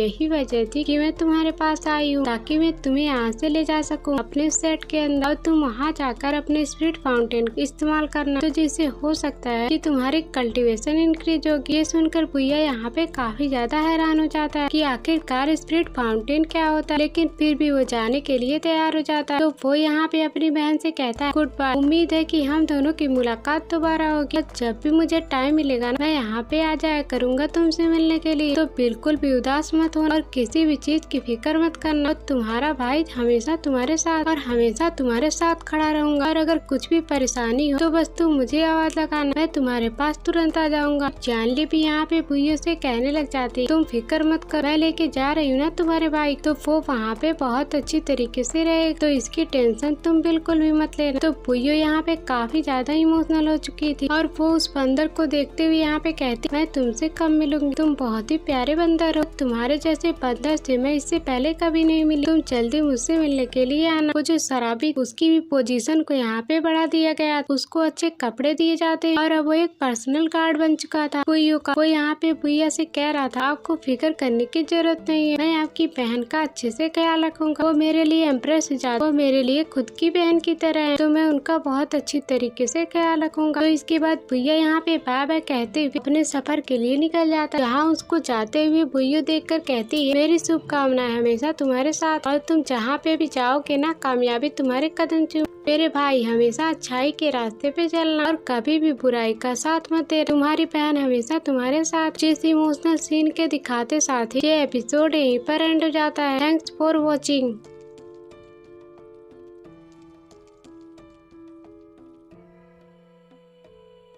पिछले एपिसोड में हमने देखा था कि भैया ने हाउ तियान की जान ले ली थी और उसने एक के बाद एक करते हुए अपने सारे के सारे दुश्मनों को मौत के घाट उतार दिया था, जिस वजह से उसके सारे दुश्मन खत्म हो चुके थे। तो अब यहाँ पे बारी थी सिंहासन पे बैठने की, तो भैया अपनी बहन को सिंहासन पे बिठा देता है। अब भैया की बहन ही जिम्मेदारी उठाएगी इस पूरे के पूरे राज्य की, जिस वजह से सारे के सारे लोग काफी ज्यादा खुश हो चुके थे। अब वो यहाँ पर भैया की बहन को एक एम्परर की तरह एक्सेप्ट कर लेती, तभी वहाँ पे जानली भी आ जाती है जो कि भैया के लिए एक खबर लेके आई थी हमारे सेट के ऊपर किसी खास तरह का स्पिरिट माउंटेन अपीयर हुआ है, तो इसलिए तुम्हें वहाँ पे जाना चाहिए। और वहाँ पे सभी लोग आ चुके हैं और सारे डिसेबल को बुलाया जा रहा है ताकि सभी लोग वहाँ पर आकर अपना कल्टीवेशन कर सके, तो इसी के लिए मैं तुम्हें यहाँ पर लेने के लिए आई हूँ। तो फिर भैया भी उसके साथ चला जाता है। इसके बाद यहाँ से यह एपिसोड स्टार्ट होता है। तो इस एपिसोड के स्टार्टिंग में जानली भैया को उसी फाउंटेन के पास लेके आई थी और फाउंटेन के अंदर से काफी ज्यादा ऑरा बाहर निकल रहा था और भैया का बंदा जब उसको टच करने की कोशिश करता है वो भी उड़कर दूर फेंका जाता है। इतना भयंकर ऑरा उसके अंदर से बाहर आ रहा था। तो ये देखकर भैया भी काफी ज्यादा हैरान रहता है कि अचानक से फाउंटेन अपीयर कैसे हो गया, ये तो काफी ज्यादा खतरनाक नजर आ रही है। तो फिर लिंगलोंग भी भैया से कहने लग जाती है ये जो स्पिरिट फाउंटेन अपीयर हुआ है इसको देख के ऐसा लग रहा है कि इसके अंदर से काफी ज्यादा स्पिरिचुअल और पहले से ही बाहर निकाल दिया गया है। शायद यहाँ पर कोई और भी कल्टीवेशन करने के लिए आया होगा और उसने काफी ज्यादा और अपने अंदर एब्सॉर्ब कर लिए। तभी वहाँ पे स्वॉर्ड सेक्ट के लीडर भी आकर पहुँच जाते हैं जो कि यहाँ पर भैया से मिलने के लिए आए हुए थे। वो यहाँ पर आने के बाद भैया को बता रहे होते हैं भैया तुम्हें पता है कि लगभग 1000 साल पहले जुआन नाम का एक सेक्ट हुआ करता और वहाँ पे भी इसी तरह स्पिरिचुअल फाउंटेन अपीयर हुआ। तो जुआन सेक्ट के जितने भी लोग थे वो लोग तो बहुत ही ज्यादा खुश हुए और वहाँ पे सारे डिसाइपल अपना कल्टीवेशन इंक्रीज करने के लिए इसी स्पिरिचुअल फाउंटेन का इस्तेमाल करते थे। लेकिन इस चीज की खबर जैसे आस पड़ोस के सेक्ट वालों को लगी तो उन्हें यहाँ पर इस स्पिरिचुअल फाउंटेन को देखने के लिए आना पड़ा। तो फिर सभी के अंदर लालच आने लगे कि उनको भी यहाँ पे आकर अपनी कल्टीवेशन पूरा करना चाहिए। इससे तुम्हें पता है नतीजा क्या निकला? बहुत सारे सेक्ट ने मिलकर जुआनलिन सेक्ट के ऊपर हमला कर दिया और एक एक इंसान को जुआनलिन सेक्ट वालों में जितने भी लोग थे सारे लोगों को मार दिया गया ताकि उनके इसी स्पिरिचुअल फाउंटेन के ऊपर वो सभी कब्जा कर सके और जुआन सेक्ट इसी मुसीबत का शिकार हो गया। अब देखो हमारे सेक्ट के अंदर ये फाउंटेन अपीयर हुआ है तो मुझे भी इस बात का ही डर है कि कहीं हमारा भी हाल उसी जुआन सेक्ट की तरह ना हो जाए। और मुझे ऐसा लग रहा है ना कि किसी ने जानबूझकर यहाँ पर इस स्पिरिचुअल फाउंटेन को क्रिएट किया है ताकि बाकियों को इस खबर बता सके। जैसे ही दूर के सेक्ट वालों को पता चलेगा कि यहाँ पे स्पिरिचुअल फाउंटेन क्रिएट हुआ है तो वो लोग यहाँ पर आएंगे हमारे स्वॉर्ड सेक्ट के ऊपर हमला करने के लिए। कोई तो ऐसा है जो कि हमारे खिलाफ साजिश रचने की कोशिश कर रहा है। तो ये सुनकर भैया एकदम हैरान रह जाता है। बिल्कुल सही कहा लीडर आप, मुझे भी ऐसा ही लग रहा है। आपके बात में दाम याली कहने लग जाती है देखो अगर इसको किसी ने जानबूझ के किया है तो उससे क्या फायदा, हमारे लिए तो ये यहाँ पे एक्टिवेट हुआ है ना। जब तक ये हमें मिल रहा है तब तक हम उसका इस्तेमाल कर लेते हैं और हम अपनी कल्टीवेशन को इंक्रीज करते हैं। भैया क्या कहते हो, चलो अंदर चलते हैं और अपनी कल्टीवेशन इंक्रीज करेंगे। तो फिर भैया यहाँ पे कहने लग जाता है हाँ आपकी बात तो बिल्कुल सही है लेकिन मुझे थोड़ी सी घबराहट हो रही है क्योंकि मैं अभी अपना कंडेंसेशन रिलम के फर्स्ट लेवल को ब्रेक थ्रू करने वाला हूँ। बस मेरा वो ब्रेक थ्रू हो ही गया लेकिन अगर इस स्टेप में कुछ भी गड़बड़ी होती है ना तो ये मेरे ऊपर बैकफायर कर जाएगा। और ये जो स्पिरिचुअल फाउंटेन है इसकी पावर मुझे समझ में नहीं आती। ये बहुत ही ज्यादा पावरफुल फाउंटेन है और फिर ये बहुत ही लो लेवल का। और जब मैं इसकी पावर को समझ ही नहीं पा रहा तो मैं इसके अंदर जाकर डायरेक्ट अपनी कल्टीवेशन करना नहीं चाहता। तो अगर इससे कुछ भी गड़बड़ हुआ तो मेरी खुद की सारी पुरानी कल्टीवेशन डिस्ट्रॉय हो जाएगी। इतना बड़ा रिस्क मैं नहीं ले सकता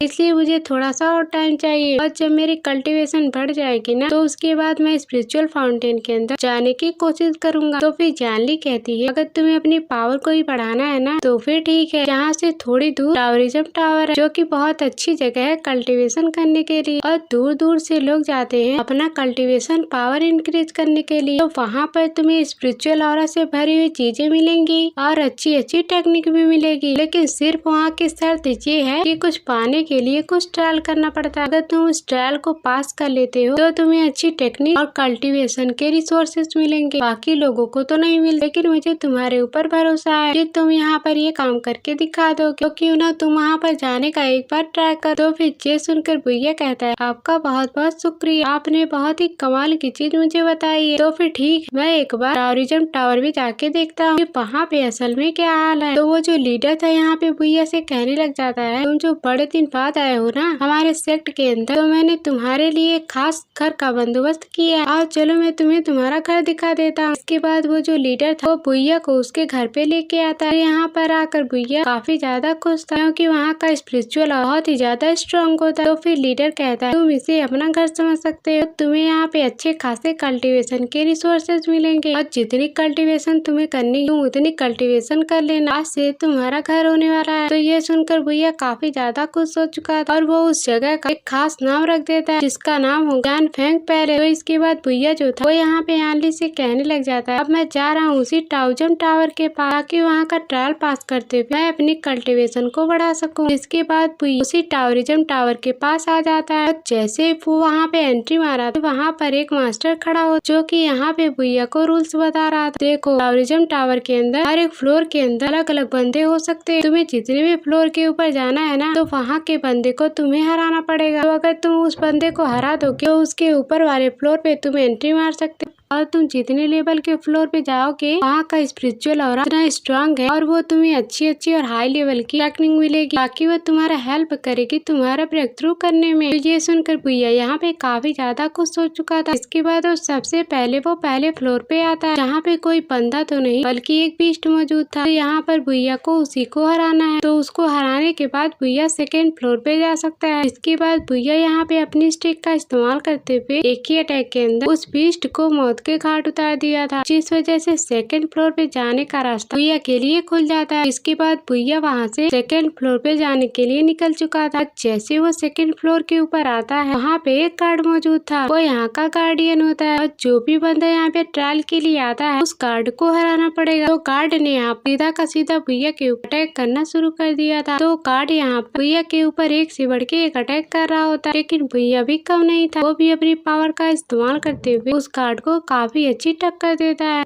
भैया ने मार मार के गार्ड की हालत खराब कर दी। ये गार्ड फर्स्ट फ्लोर के बीच से काफी ज्यादा स्ट्रांग नजर आ रहा जिसे हराने भैया को काफी ज्यादा तकलीफ होती है लेकिन तब भी वो बड़ी आसानी के साथ उस गार्ड को हरा चुका था। तो उस गार्ड को हराने के बाद वो थर्ड फ्लोर के ऊपर जाके पहुंच जाता है और जैसे वो थर्ड फ्लोर पे आया था वहाँ पर उसे एक बंदा दिखाई देता है। इसका असल में कल्टीवेशन रैंक का कंडेंसेशन रैंप का थर्ड लेवल। अब वो यहाँ पर बैठकर अपना कल्टीवेशन कर रहा था यहाँ का स्पिरिचुअल ऑरा को एब्जॉर्ब करते हुए। और अब यहाँ पे भैया को इसके ऊपर वाले फ्लोर के अंदर जाना है तो उसे इसी बंदे को हराना होगा। वो जो बंदा था वो भैया से कहने लग जाता है बड़ी जल्दी आ गए तुम, अभी तो मुझे अपनी और कल्टीवेशन करनी है तो इसलिए बेहतर होगा कि तुम अभी यहाँ से चले जाओ वरना तुम्हारे लिए अच्छा नहीं होगा क्योंकि अभी भी तुम मुझसे कम लेवल के हो और अगर तुमने यहाँ पर मुझसे फाइट करने की कोशिश की तो मैं तुम्हारी जान ले लूंगा। वो भैया यहाँ पे इससे कहने वाला मैं तुझे ऑफर देता हूँ यहाँ से निकल जा या फिर मरने के लिए तैयार हो जा। लेकिन ये देखकर वो बंदा कहता है देखो देखो मुझे पता है कि तुम यहाँ पे मुझसे माफी मांगने की कोशिश कर रहे हो क्योंकि तुम्हारी शक्ल देख मैं महसूस कर पा रहा हूँ कि तुम बिल्कुल घबरा चुके हो क्योंकि मैं हूँ ही इतना कमाल का। मेरी शक्ल तो देखो कितनी ज्यादा सुंदर है, मेरी सुंदरता पे दुनिया तो मरती। इतने हैंडसम बंदे के सामने थोड़ी ना कोई फाइट करना चाहेगा। तो मुझे पता है कि तुम मुझसे फाइट नहीं करना चाहते, सिर्फ तुम मेरा दीदार करना चाहते हो। क्यों, मैं सच कह रहा हूँ ना। और अगर अब भी मुझे तुमसे फाइट करनी पड़े ना तो मैं इसके लिए तैयार हूँ क्योंकि मुझे घिनौनी शक्ल के बंदे बिल्कुल भी नहीं पसंद है। तो तुम्हारी शक्ल मुझे बिल्कुल भी पसंद नहीं आई क्योंकि मैं जितना हैंडसम बंदा हूँ ना मुझे ऐसा ही हैंडसम बंदा पसंद आता है, इसलिए मैं तुम्हें छोड़ूंगा नहीं। तो लिंग लोंग यहाँ पे भैया से कहने लग जाती है भैया तुम यहाँ पे क्या कर रहे हो, इसका भाषण सुनने के लिए तुम यहाँ पे आए हो, तुम उसका भाषण सुन रहे हो, मेरे कान बहुत ही ज्यादा दर्द हो रहे हैं, जाओ और इसको मार मार कर इसकी हालत खराब कर दो, ये बहुत ही ज्यादा बोलता है। ये सुनकर वहाँ पे भैया जो था वो उस बंदे से कहने लग जाता है अबे वह जब तू खुद को समझता है कि तू इतना हैंडसम है तो तू यहाँ पे क्या कर रहा है, तू तो जाके रील बनाया करना, तो यहाँ पे तू मुझसे फाइट करने के लिए क्यों आया है। तो ये सुनकर वो बंदा कहता है तू मेरी बेइज्जती करता है, मैं तुझे नहीं छोड़ूंगा। तो वो यहाँ पे तैयार हो चुका था और सीधा अटैक देकर मारता है भैया के ऊपर, लेकिन भैया उसके अटैक से बच चुका था। तो वो बंदा यहाँ पे वापस से भैया के ऊपर अटैक करने की कोशिश करता है। वो एक के बाद एक करते हुए भैया के ऊपर अटैक कर रहा, लेकिन भैया ने अपनी स्टिक का इस्तेमाल करते हुए उसके सारे अटैक को डिस्ट्रॉय किए जा रहा था। तो वो बंदा वहाँ पर अपना एक स्वॉर्ड फॉर्मेशन भी क्रिएट कर लेता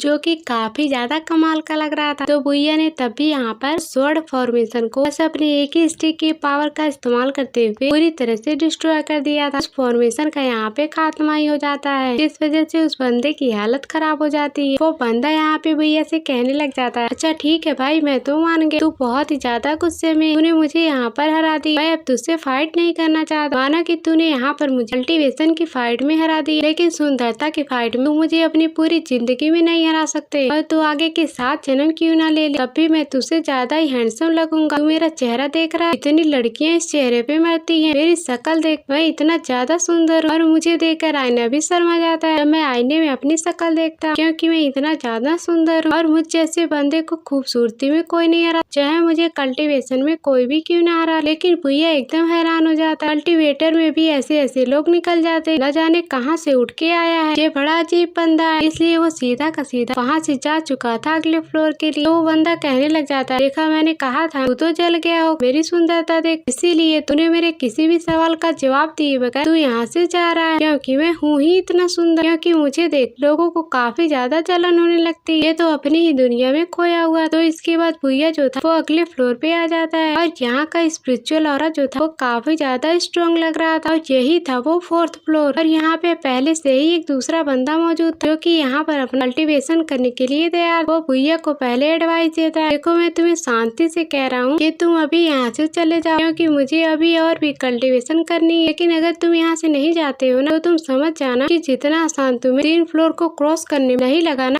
तो इस फ्लोर को क्रॉस करना तुम्हारे बस का होगा ही नहीं, क्योंकि मैं तुम्हें आसानी के साथ दूसरे वाले फ्लोर में जाने ही नहीं दूंगा, इसलिए तुम यहाँ से चले जाओ। तो फिर भैया यहाँ पे कहता है, वो तो समय ही बताएगा कि कौन आगे जाता है और कौन पीछे ही रह जाता है। तो अगर मुझसे फाइट करना है तो आओ और मेरा चैलेंज एक्सेप्ट करो, मैं तुम्हें चैलेंज करने के लिए तैयार हूँ, जो जीतेगा फाइट वही यहाँ पे रहे। तो ये सुनने के बाद वो जो बंदा था वो सीधा का सीधा यहाँ पर अपने फॉर्मेशन को एक्टिवेट कर लेता है, जो की काफी ज्यादा खतरनाक फॉर्मेशन लग रहा था। और उस फॉर्मेशन के अंदर से अजीब अजीब तरह के रूट्स बाहर निकल भैया के ऊपर अटैक कर रहे थे। उन रूट्स ने भैया को चारों तरफ से घेर लिया था और उस रूट में भैया पूरी तरह से फंस चुका था, वो वहाँ से बाहर नहीं निकल पा रहा था। तो ये देखकर वो बंदा कहता है, अब तो तू गया, अब तो तू बिल्कुल भी नहीं बचने वाला है, क्योंकि चाहे कितनी भी कोशिश क्यों ना कर ले। लेकिन भैया जो था वो हार मानने के लिए तैयार ही नहीं था, वो पूरी तरह से यहाँ पे गिर चुका था। वो वहाँ पर अपनी और जिंग की पावर को एक्टिवेट करता है और उसने वहाँ पर अपने ड्रैगन को समन कर लिया था। जैसे ड्रैगन वहाँ पे बाहर निकल के आता है, उस रूट को डिस्ट्रॉय करते हुए जिस भी तरह का फॉर्मेशन उस बंदे ने बनाया था, उस फॉर्मेशन को तोड़ चुका था। वो फॉर्मेशन यहाँ पे पूरी तरीके से खत्म हो चुका था और उस फॉर्मेशन के खत्म होते साथ ही उस बंदे की हालत खराब हो चुकी थी। वो भी अपनी हार मान लेता है और इस 4th फ्लोर को भी भैया ने बड़ी आसानी के साथ यहाँ पे क्लियर कर लिया। तो वो बंदा यहाँ पे भैया से कहने लग जाता है, इसके बाद का जो फ्लोर है ना, वहाँ पे तुम्हें कुछ टॉप लेवल की टेक्निक मिलेगी, तो तुम वहाँ पर जाकर टेक्निक ले सकते हो। लेकिन हाँ, ये एक बात का ख्याल रखना, इसके पास स्पिरिचुअल रूट्स होती, 5th फ्लोर या फिर उसके आगे वाले फ्लोर पे जाकर अपनी कल्टीवेशन या फिर टेक्निक वगैरह को हासिल कर सकता है। तो तुम्हें अब जाकर स्पिरिचुअल रूट्स भी हासिल करना पड़ेगा। तो ये सुनकर भैया कहता है, तुम्हारा शुक्रिया मुझे एडवाइस देने के लिए, और मुझे अब यहाँ इसके आगे वाले फ्लोर पे जाना है और इसके आगे वाले फ्लोर पे जाकर मैं टेक्निक भी लूंगा और स्पिरिचुअल रूट भी लूंगा। इसके बाद भैया वहाँ अगले वाले फ्लोर पे आ चुका था और ये जगह बिल्कुल एक लाइब्रेरी की तरह लग रही थी, क्योंकि यहाँ पे ढेर सारी टेक्निक होती है, एक से बढ़कर एक कमाल कमाल की टेक्निक होती है। लेकिन लिंग लॉन्ग जो वो भैया से यहाँ पे कहती है, देखो यहाँ पर जितनी भी टेक्निक उनमें से मुझे कोई खास नहीं लग रही, वैसे टाउजम और टावर वाले बंदे ही मुझे खास नहीं लगे। तो तुम्हें क्या लगता है, ये बहुत ही ज्यादा स्ट्रॉन्ग होंगे और अभी मैं ऐसी उंगली दबाऊंगी ना, इस सब के सबकी हालत खराब हो जाएगी। मुझे लगा कि कोई काफी ज्यादा खतरनाक और भयानक पावरफुल कल्टीवेटर रहते होंगे यहाँ पर, लेकिन नहीं, ये तो बिल्कुल कमजोर है। तो फिर भैया बस तुम अब बोलना बंद करो, बस तुम मेरी हेल्प करो अच्छी टेक्निक ढूंढने में। तभी भैया जो उसको वहाँ पर एक खास तरह की उस टेक्निक का नाम था 9 हेवन ड्रैगन। ये टेक्निक उसे बहुत ही पसंद आई थी। जैसे ही उसने उस टेक्निक को लिया था, वहाँ पर दूसरी लड़की पहुँच जाती, जो कि उसके हाथ से टेक्निक छीन लेती और उससे कहती, ये टेक्निक तो मैं ही लूंगी। इतने मेहनत से ही भैया को टेक्निक पसंद आई थी और इसको तो उस लड़की ने छीन लिया। तो अब लगता है भैया को भी उससे फाइट करके उस टेक्निक को हासिल करना पड़ेगा। तो क्या भैया उस टेक्निक को हासिल कर पाएगा या फिर नहीं कर पाएगा, ये अभी हमें नहीं बताया जाता। तो इसी के साथ ये एपिसोड यहीं पर एंड हो जाता है। Thanks for watching.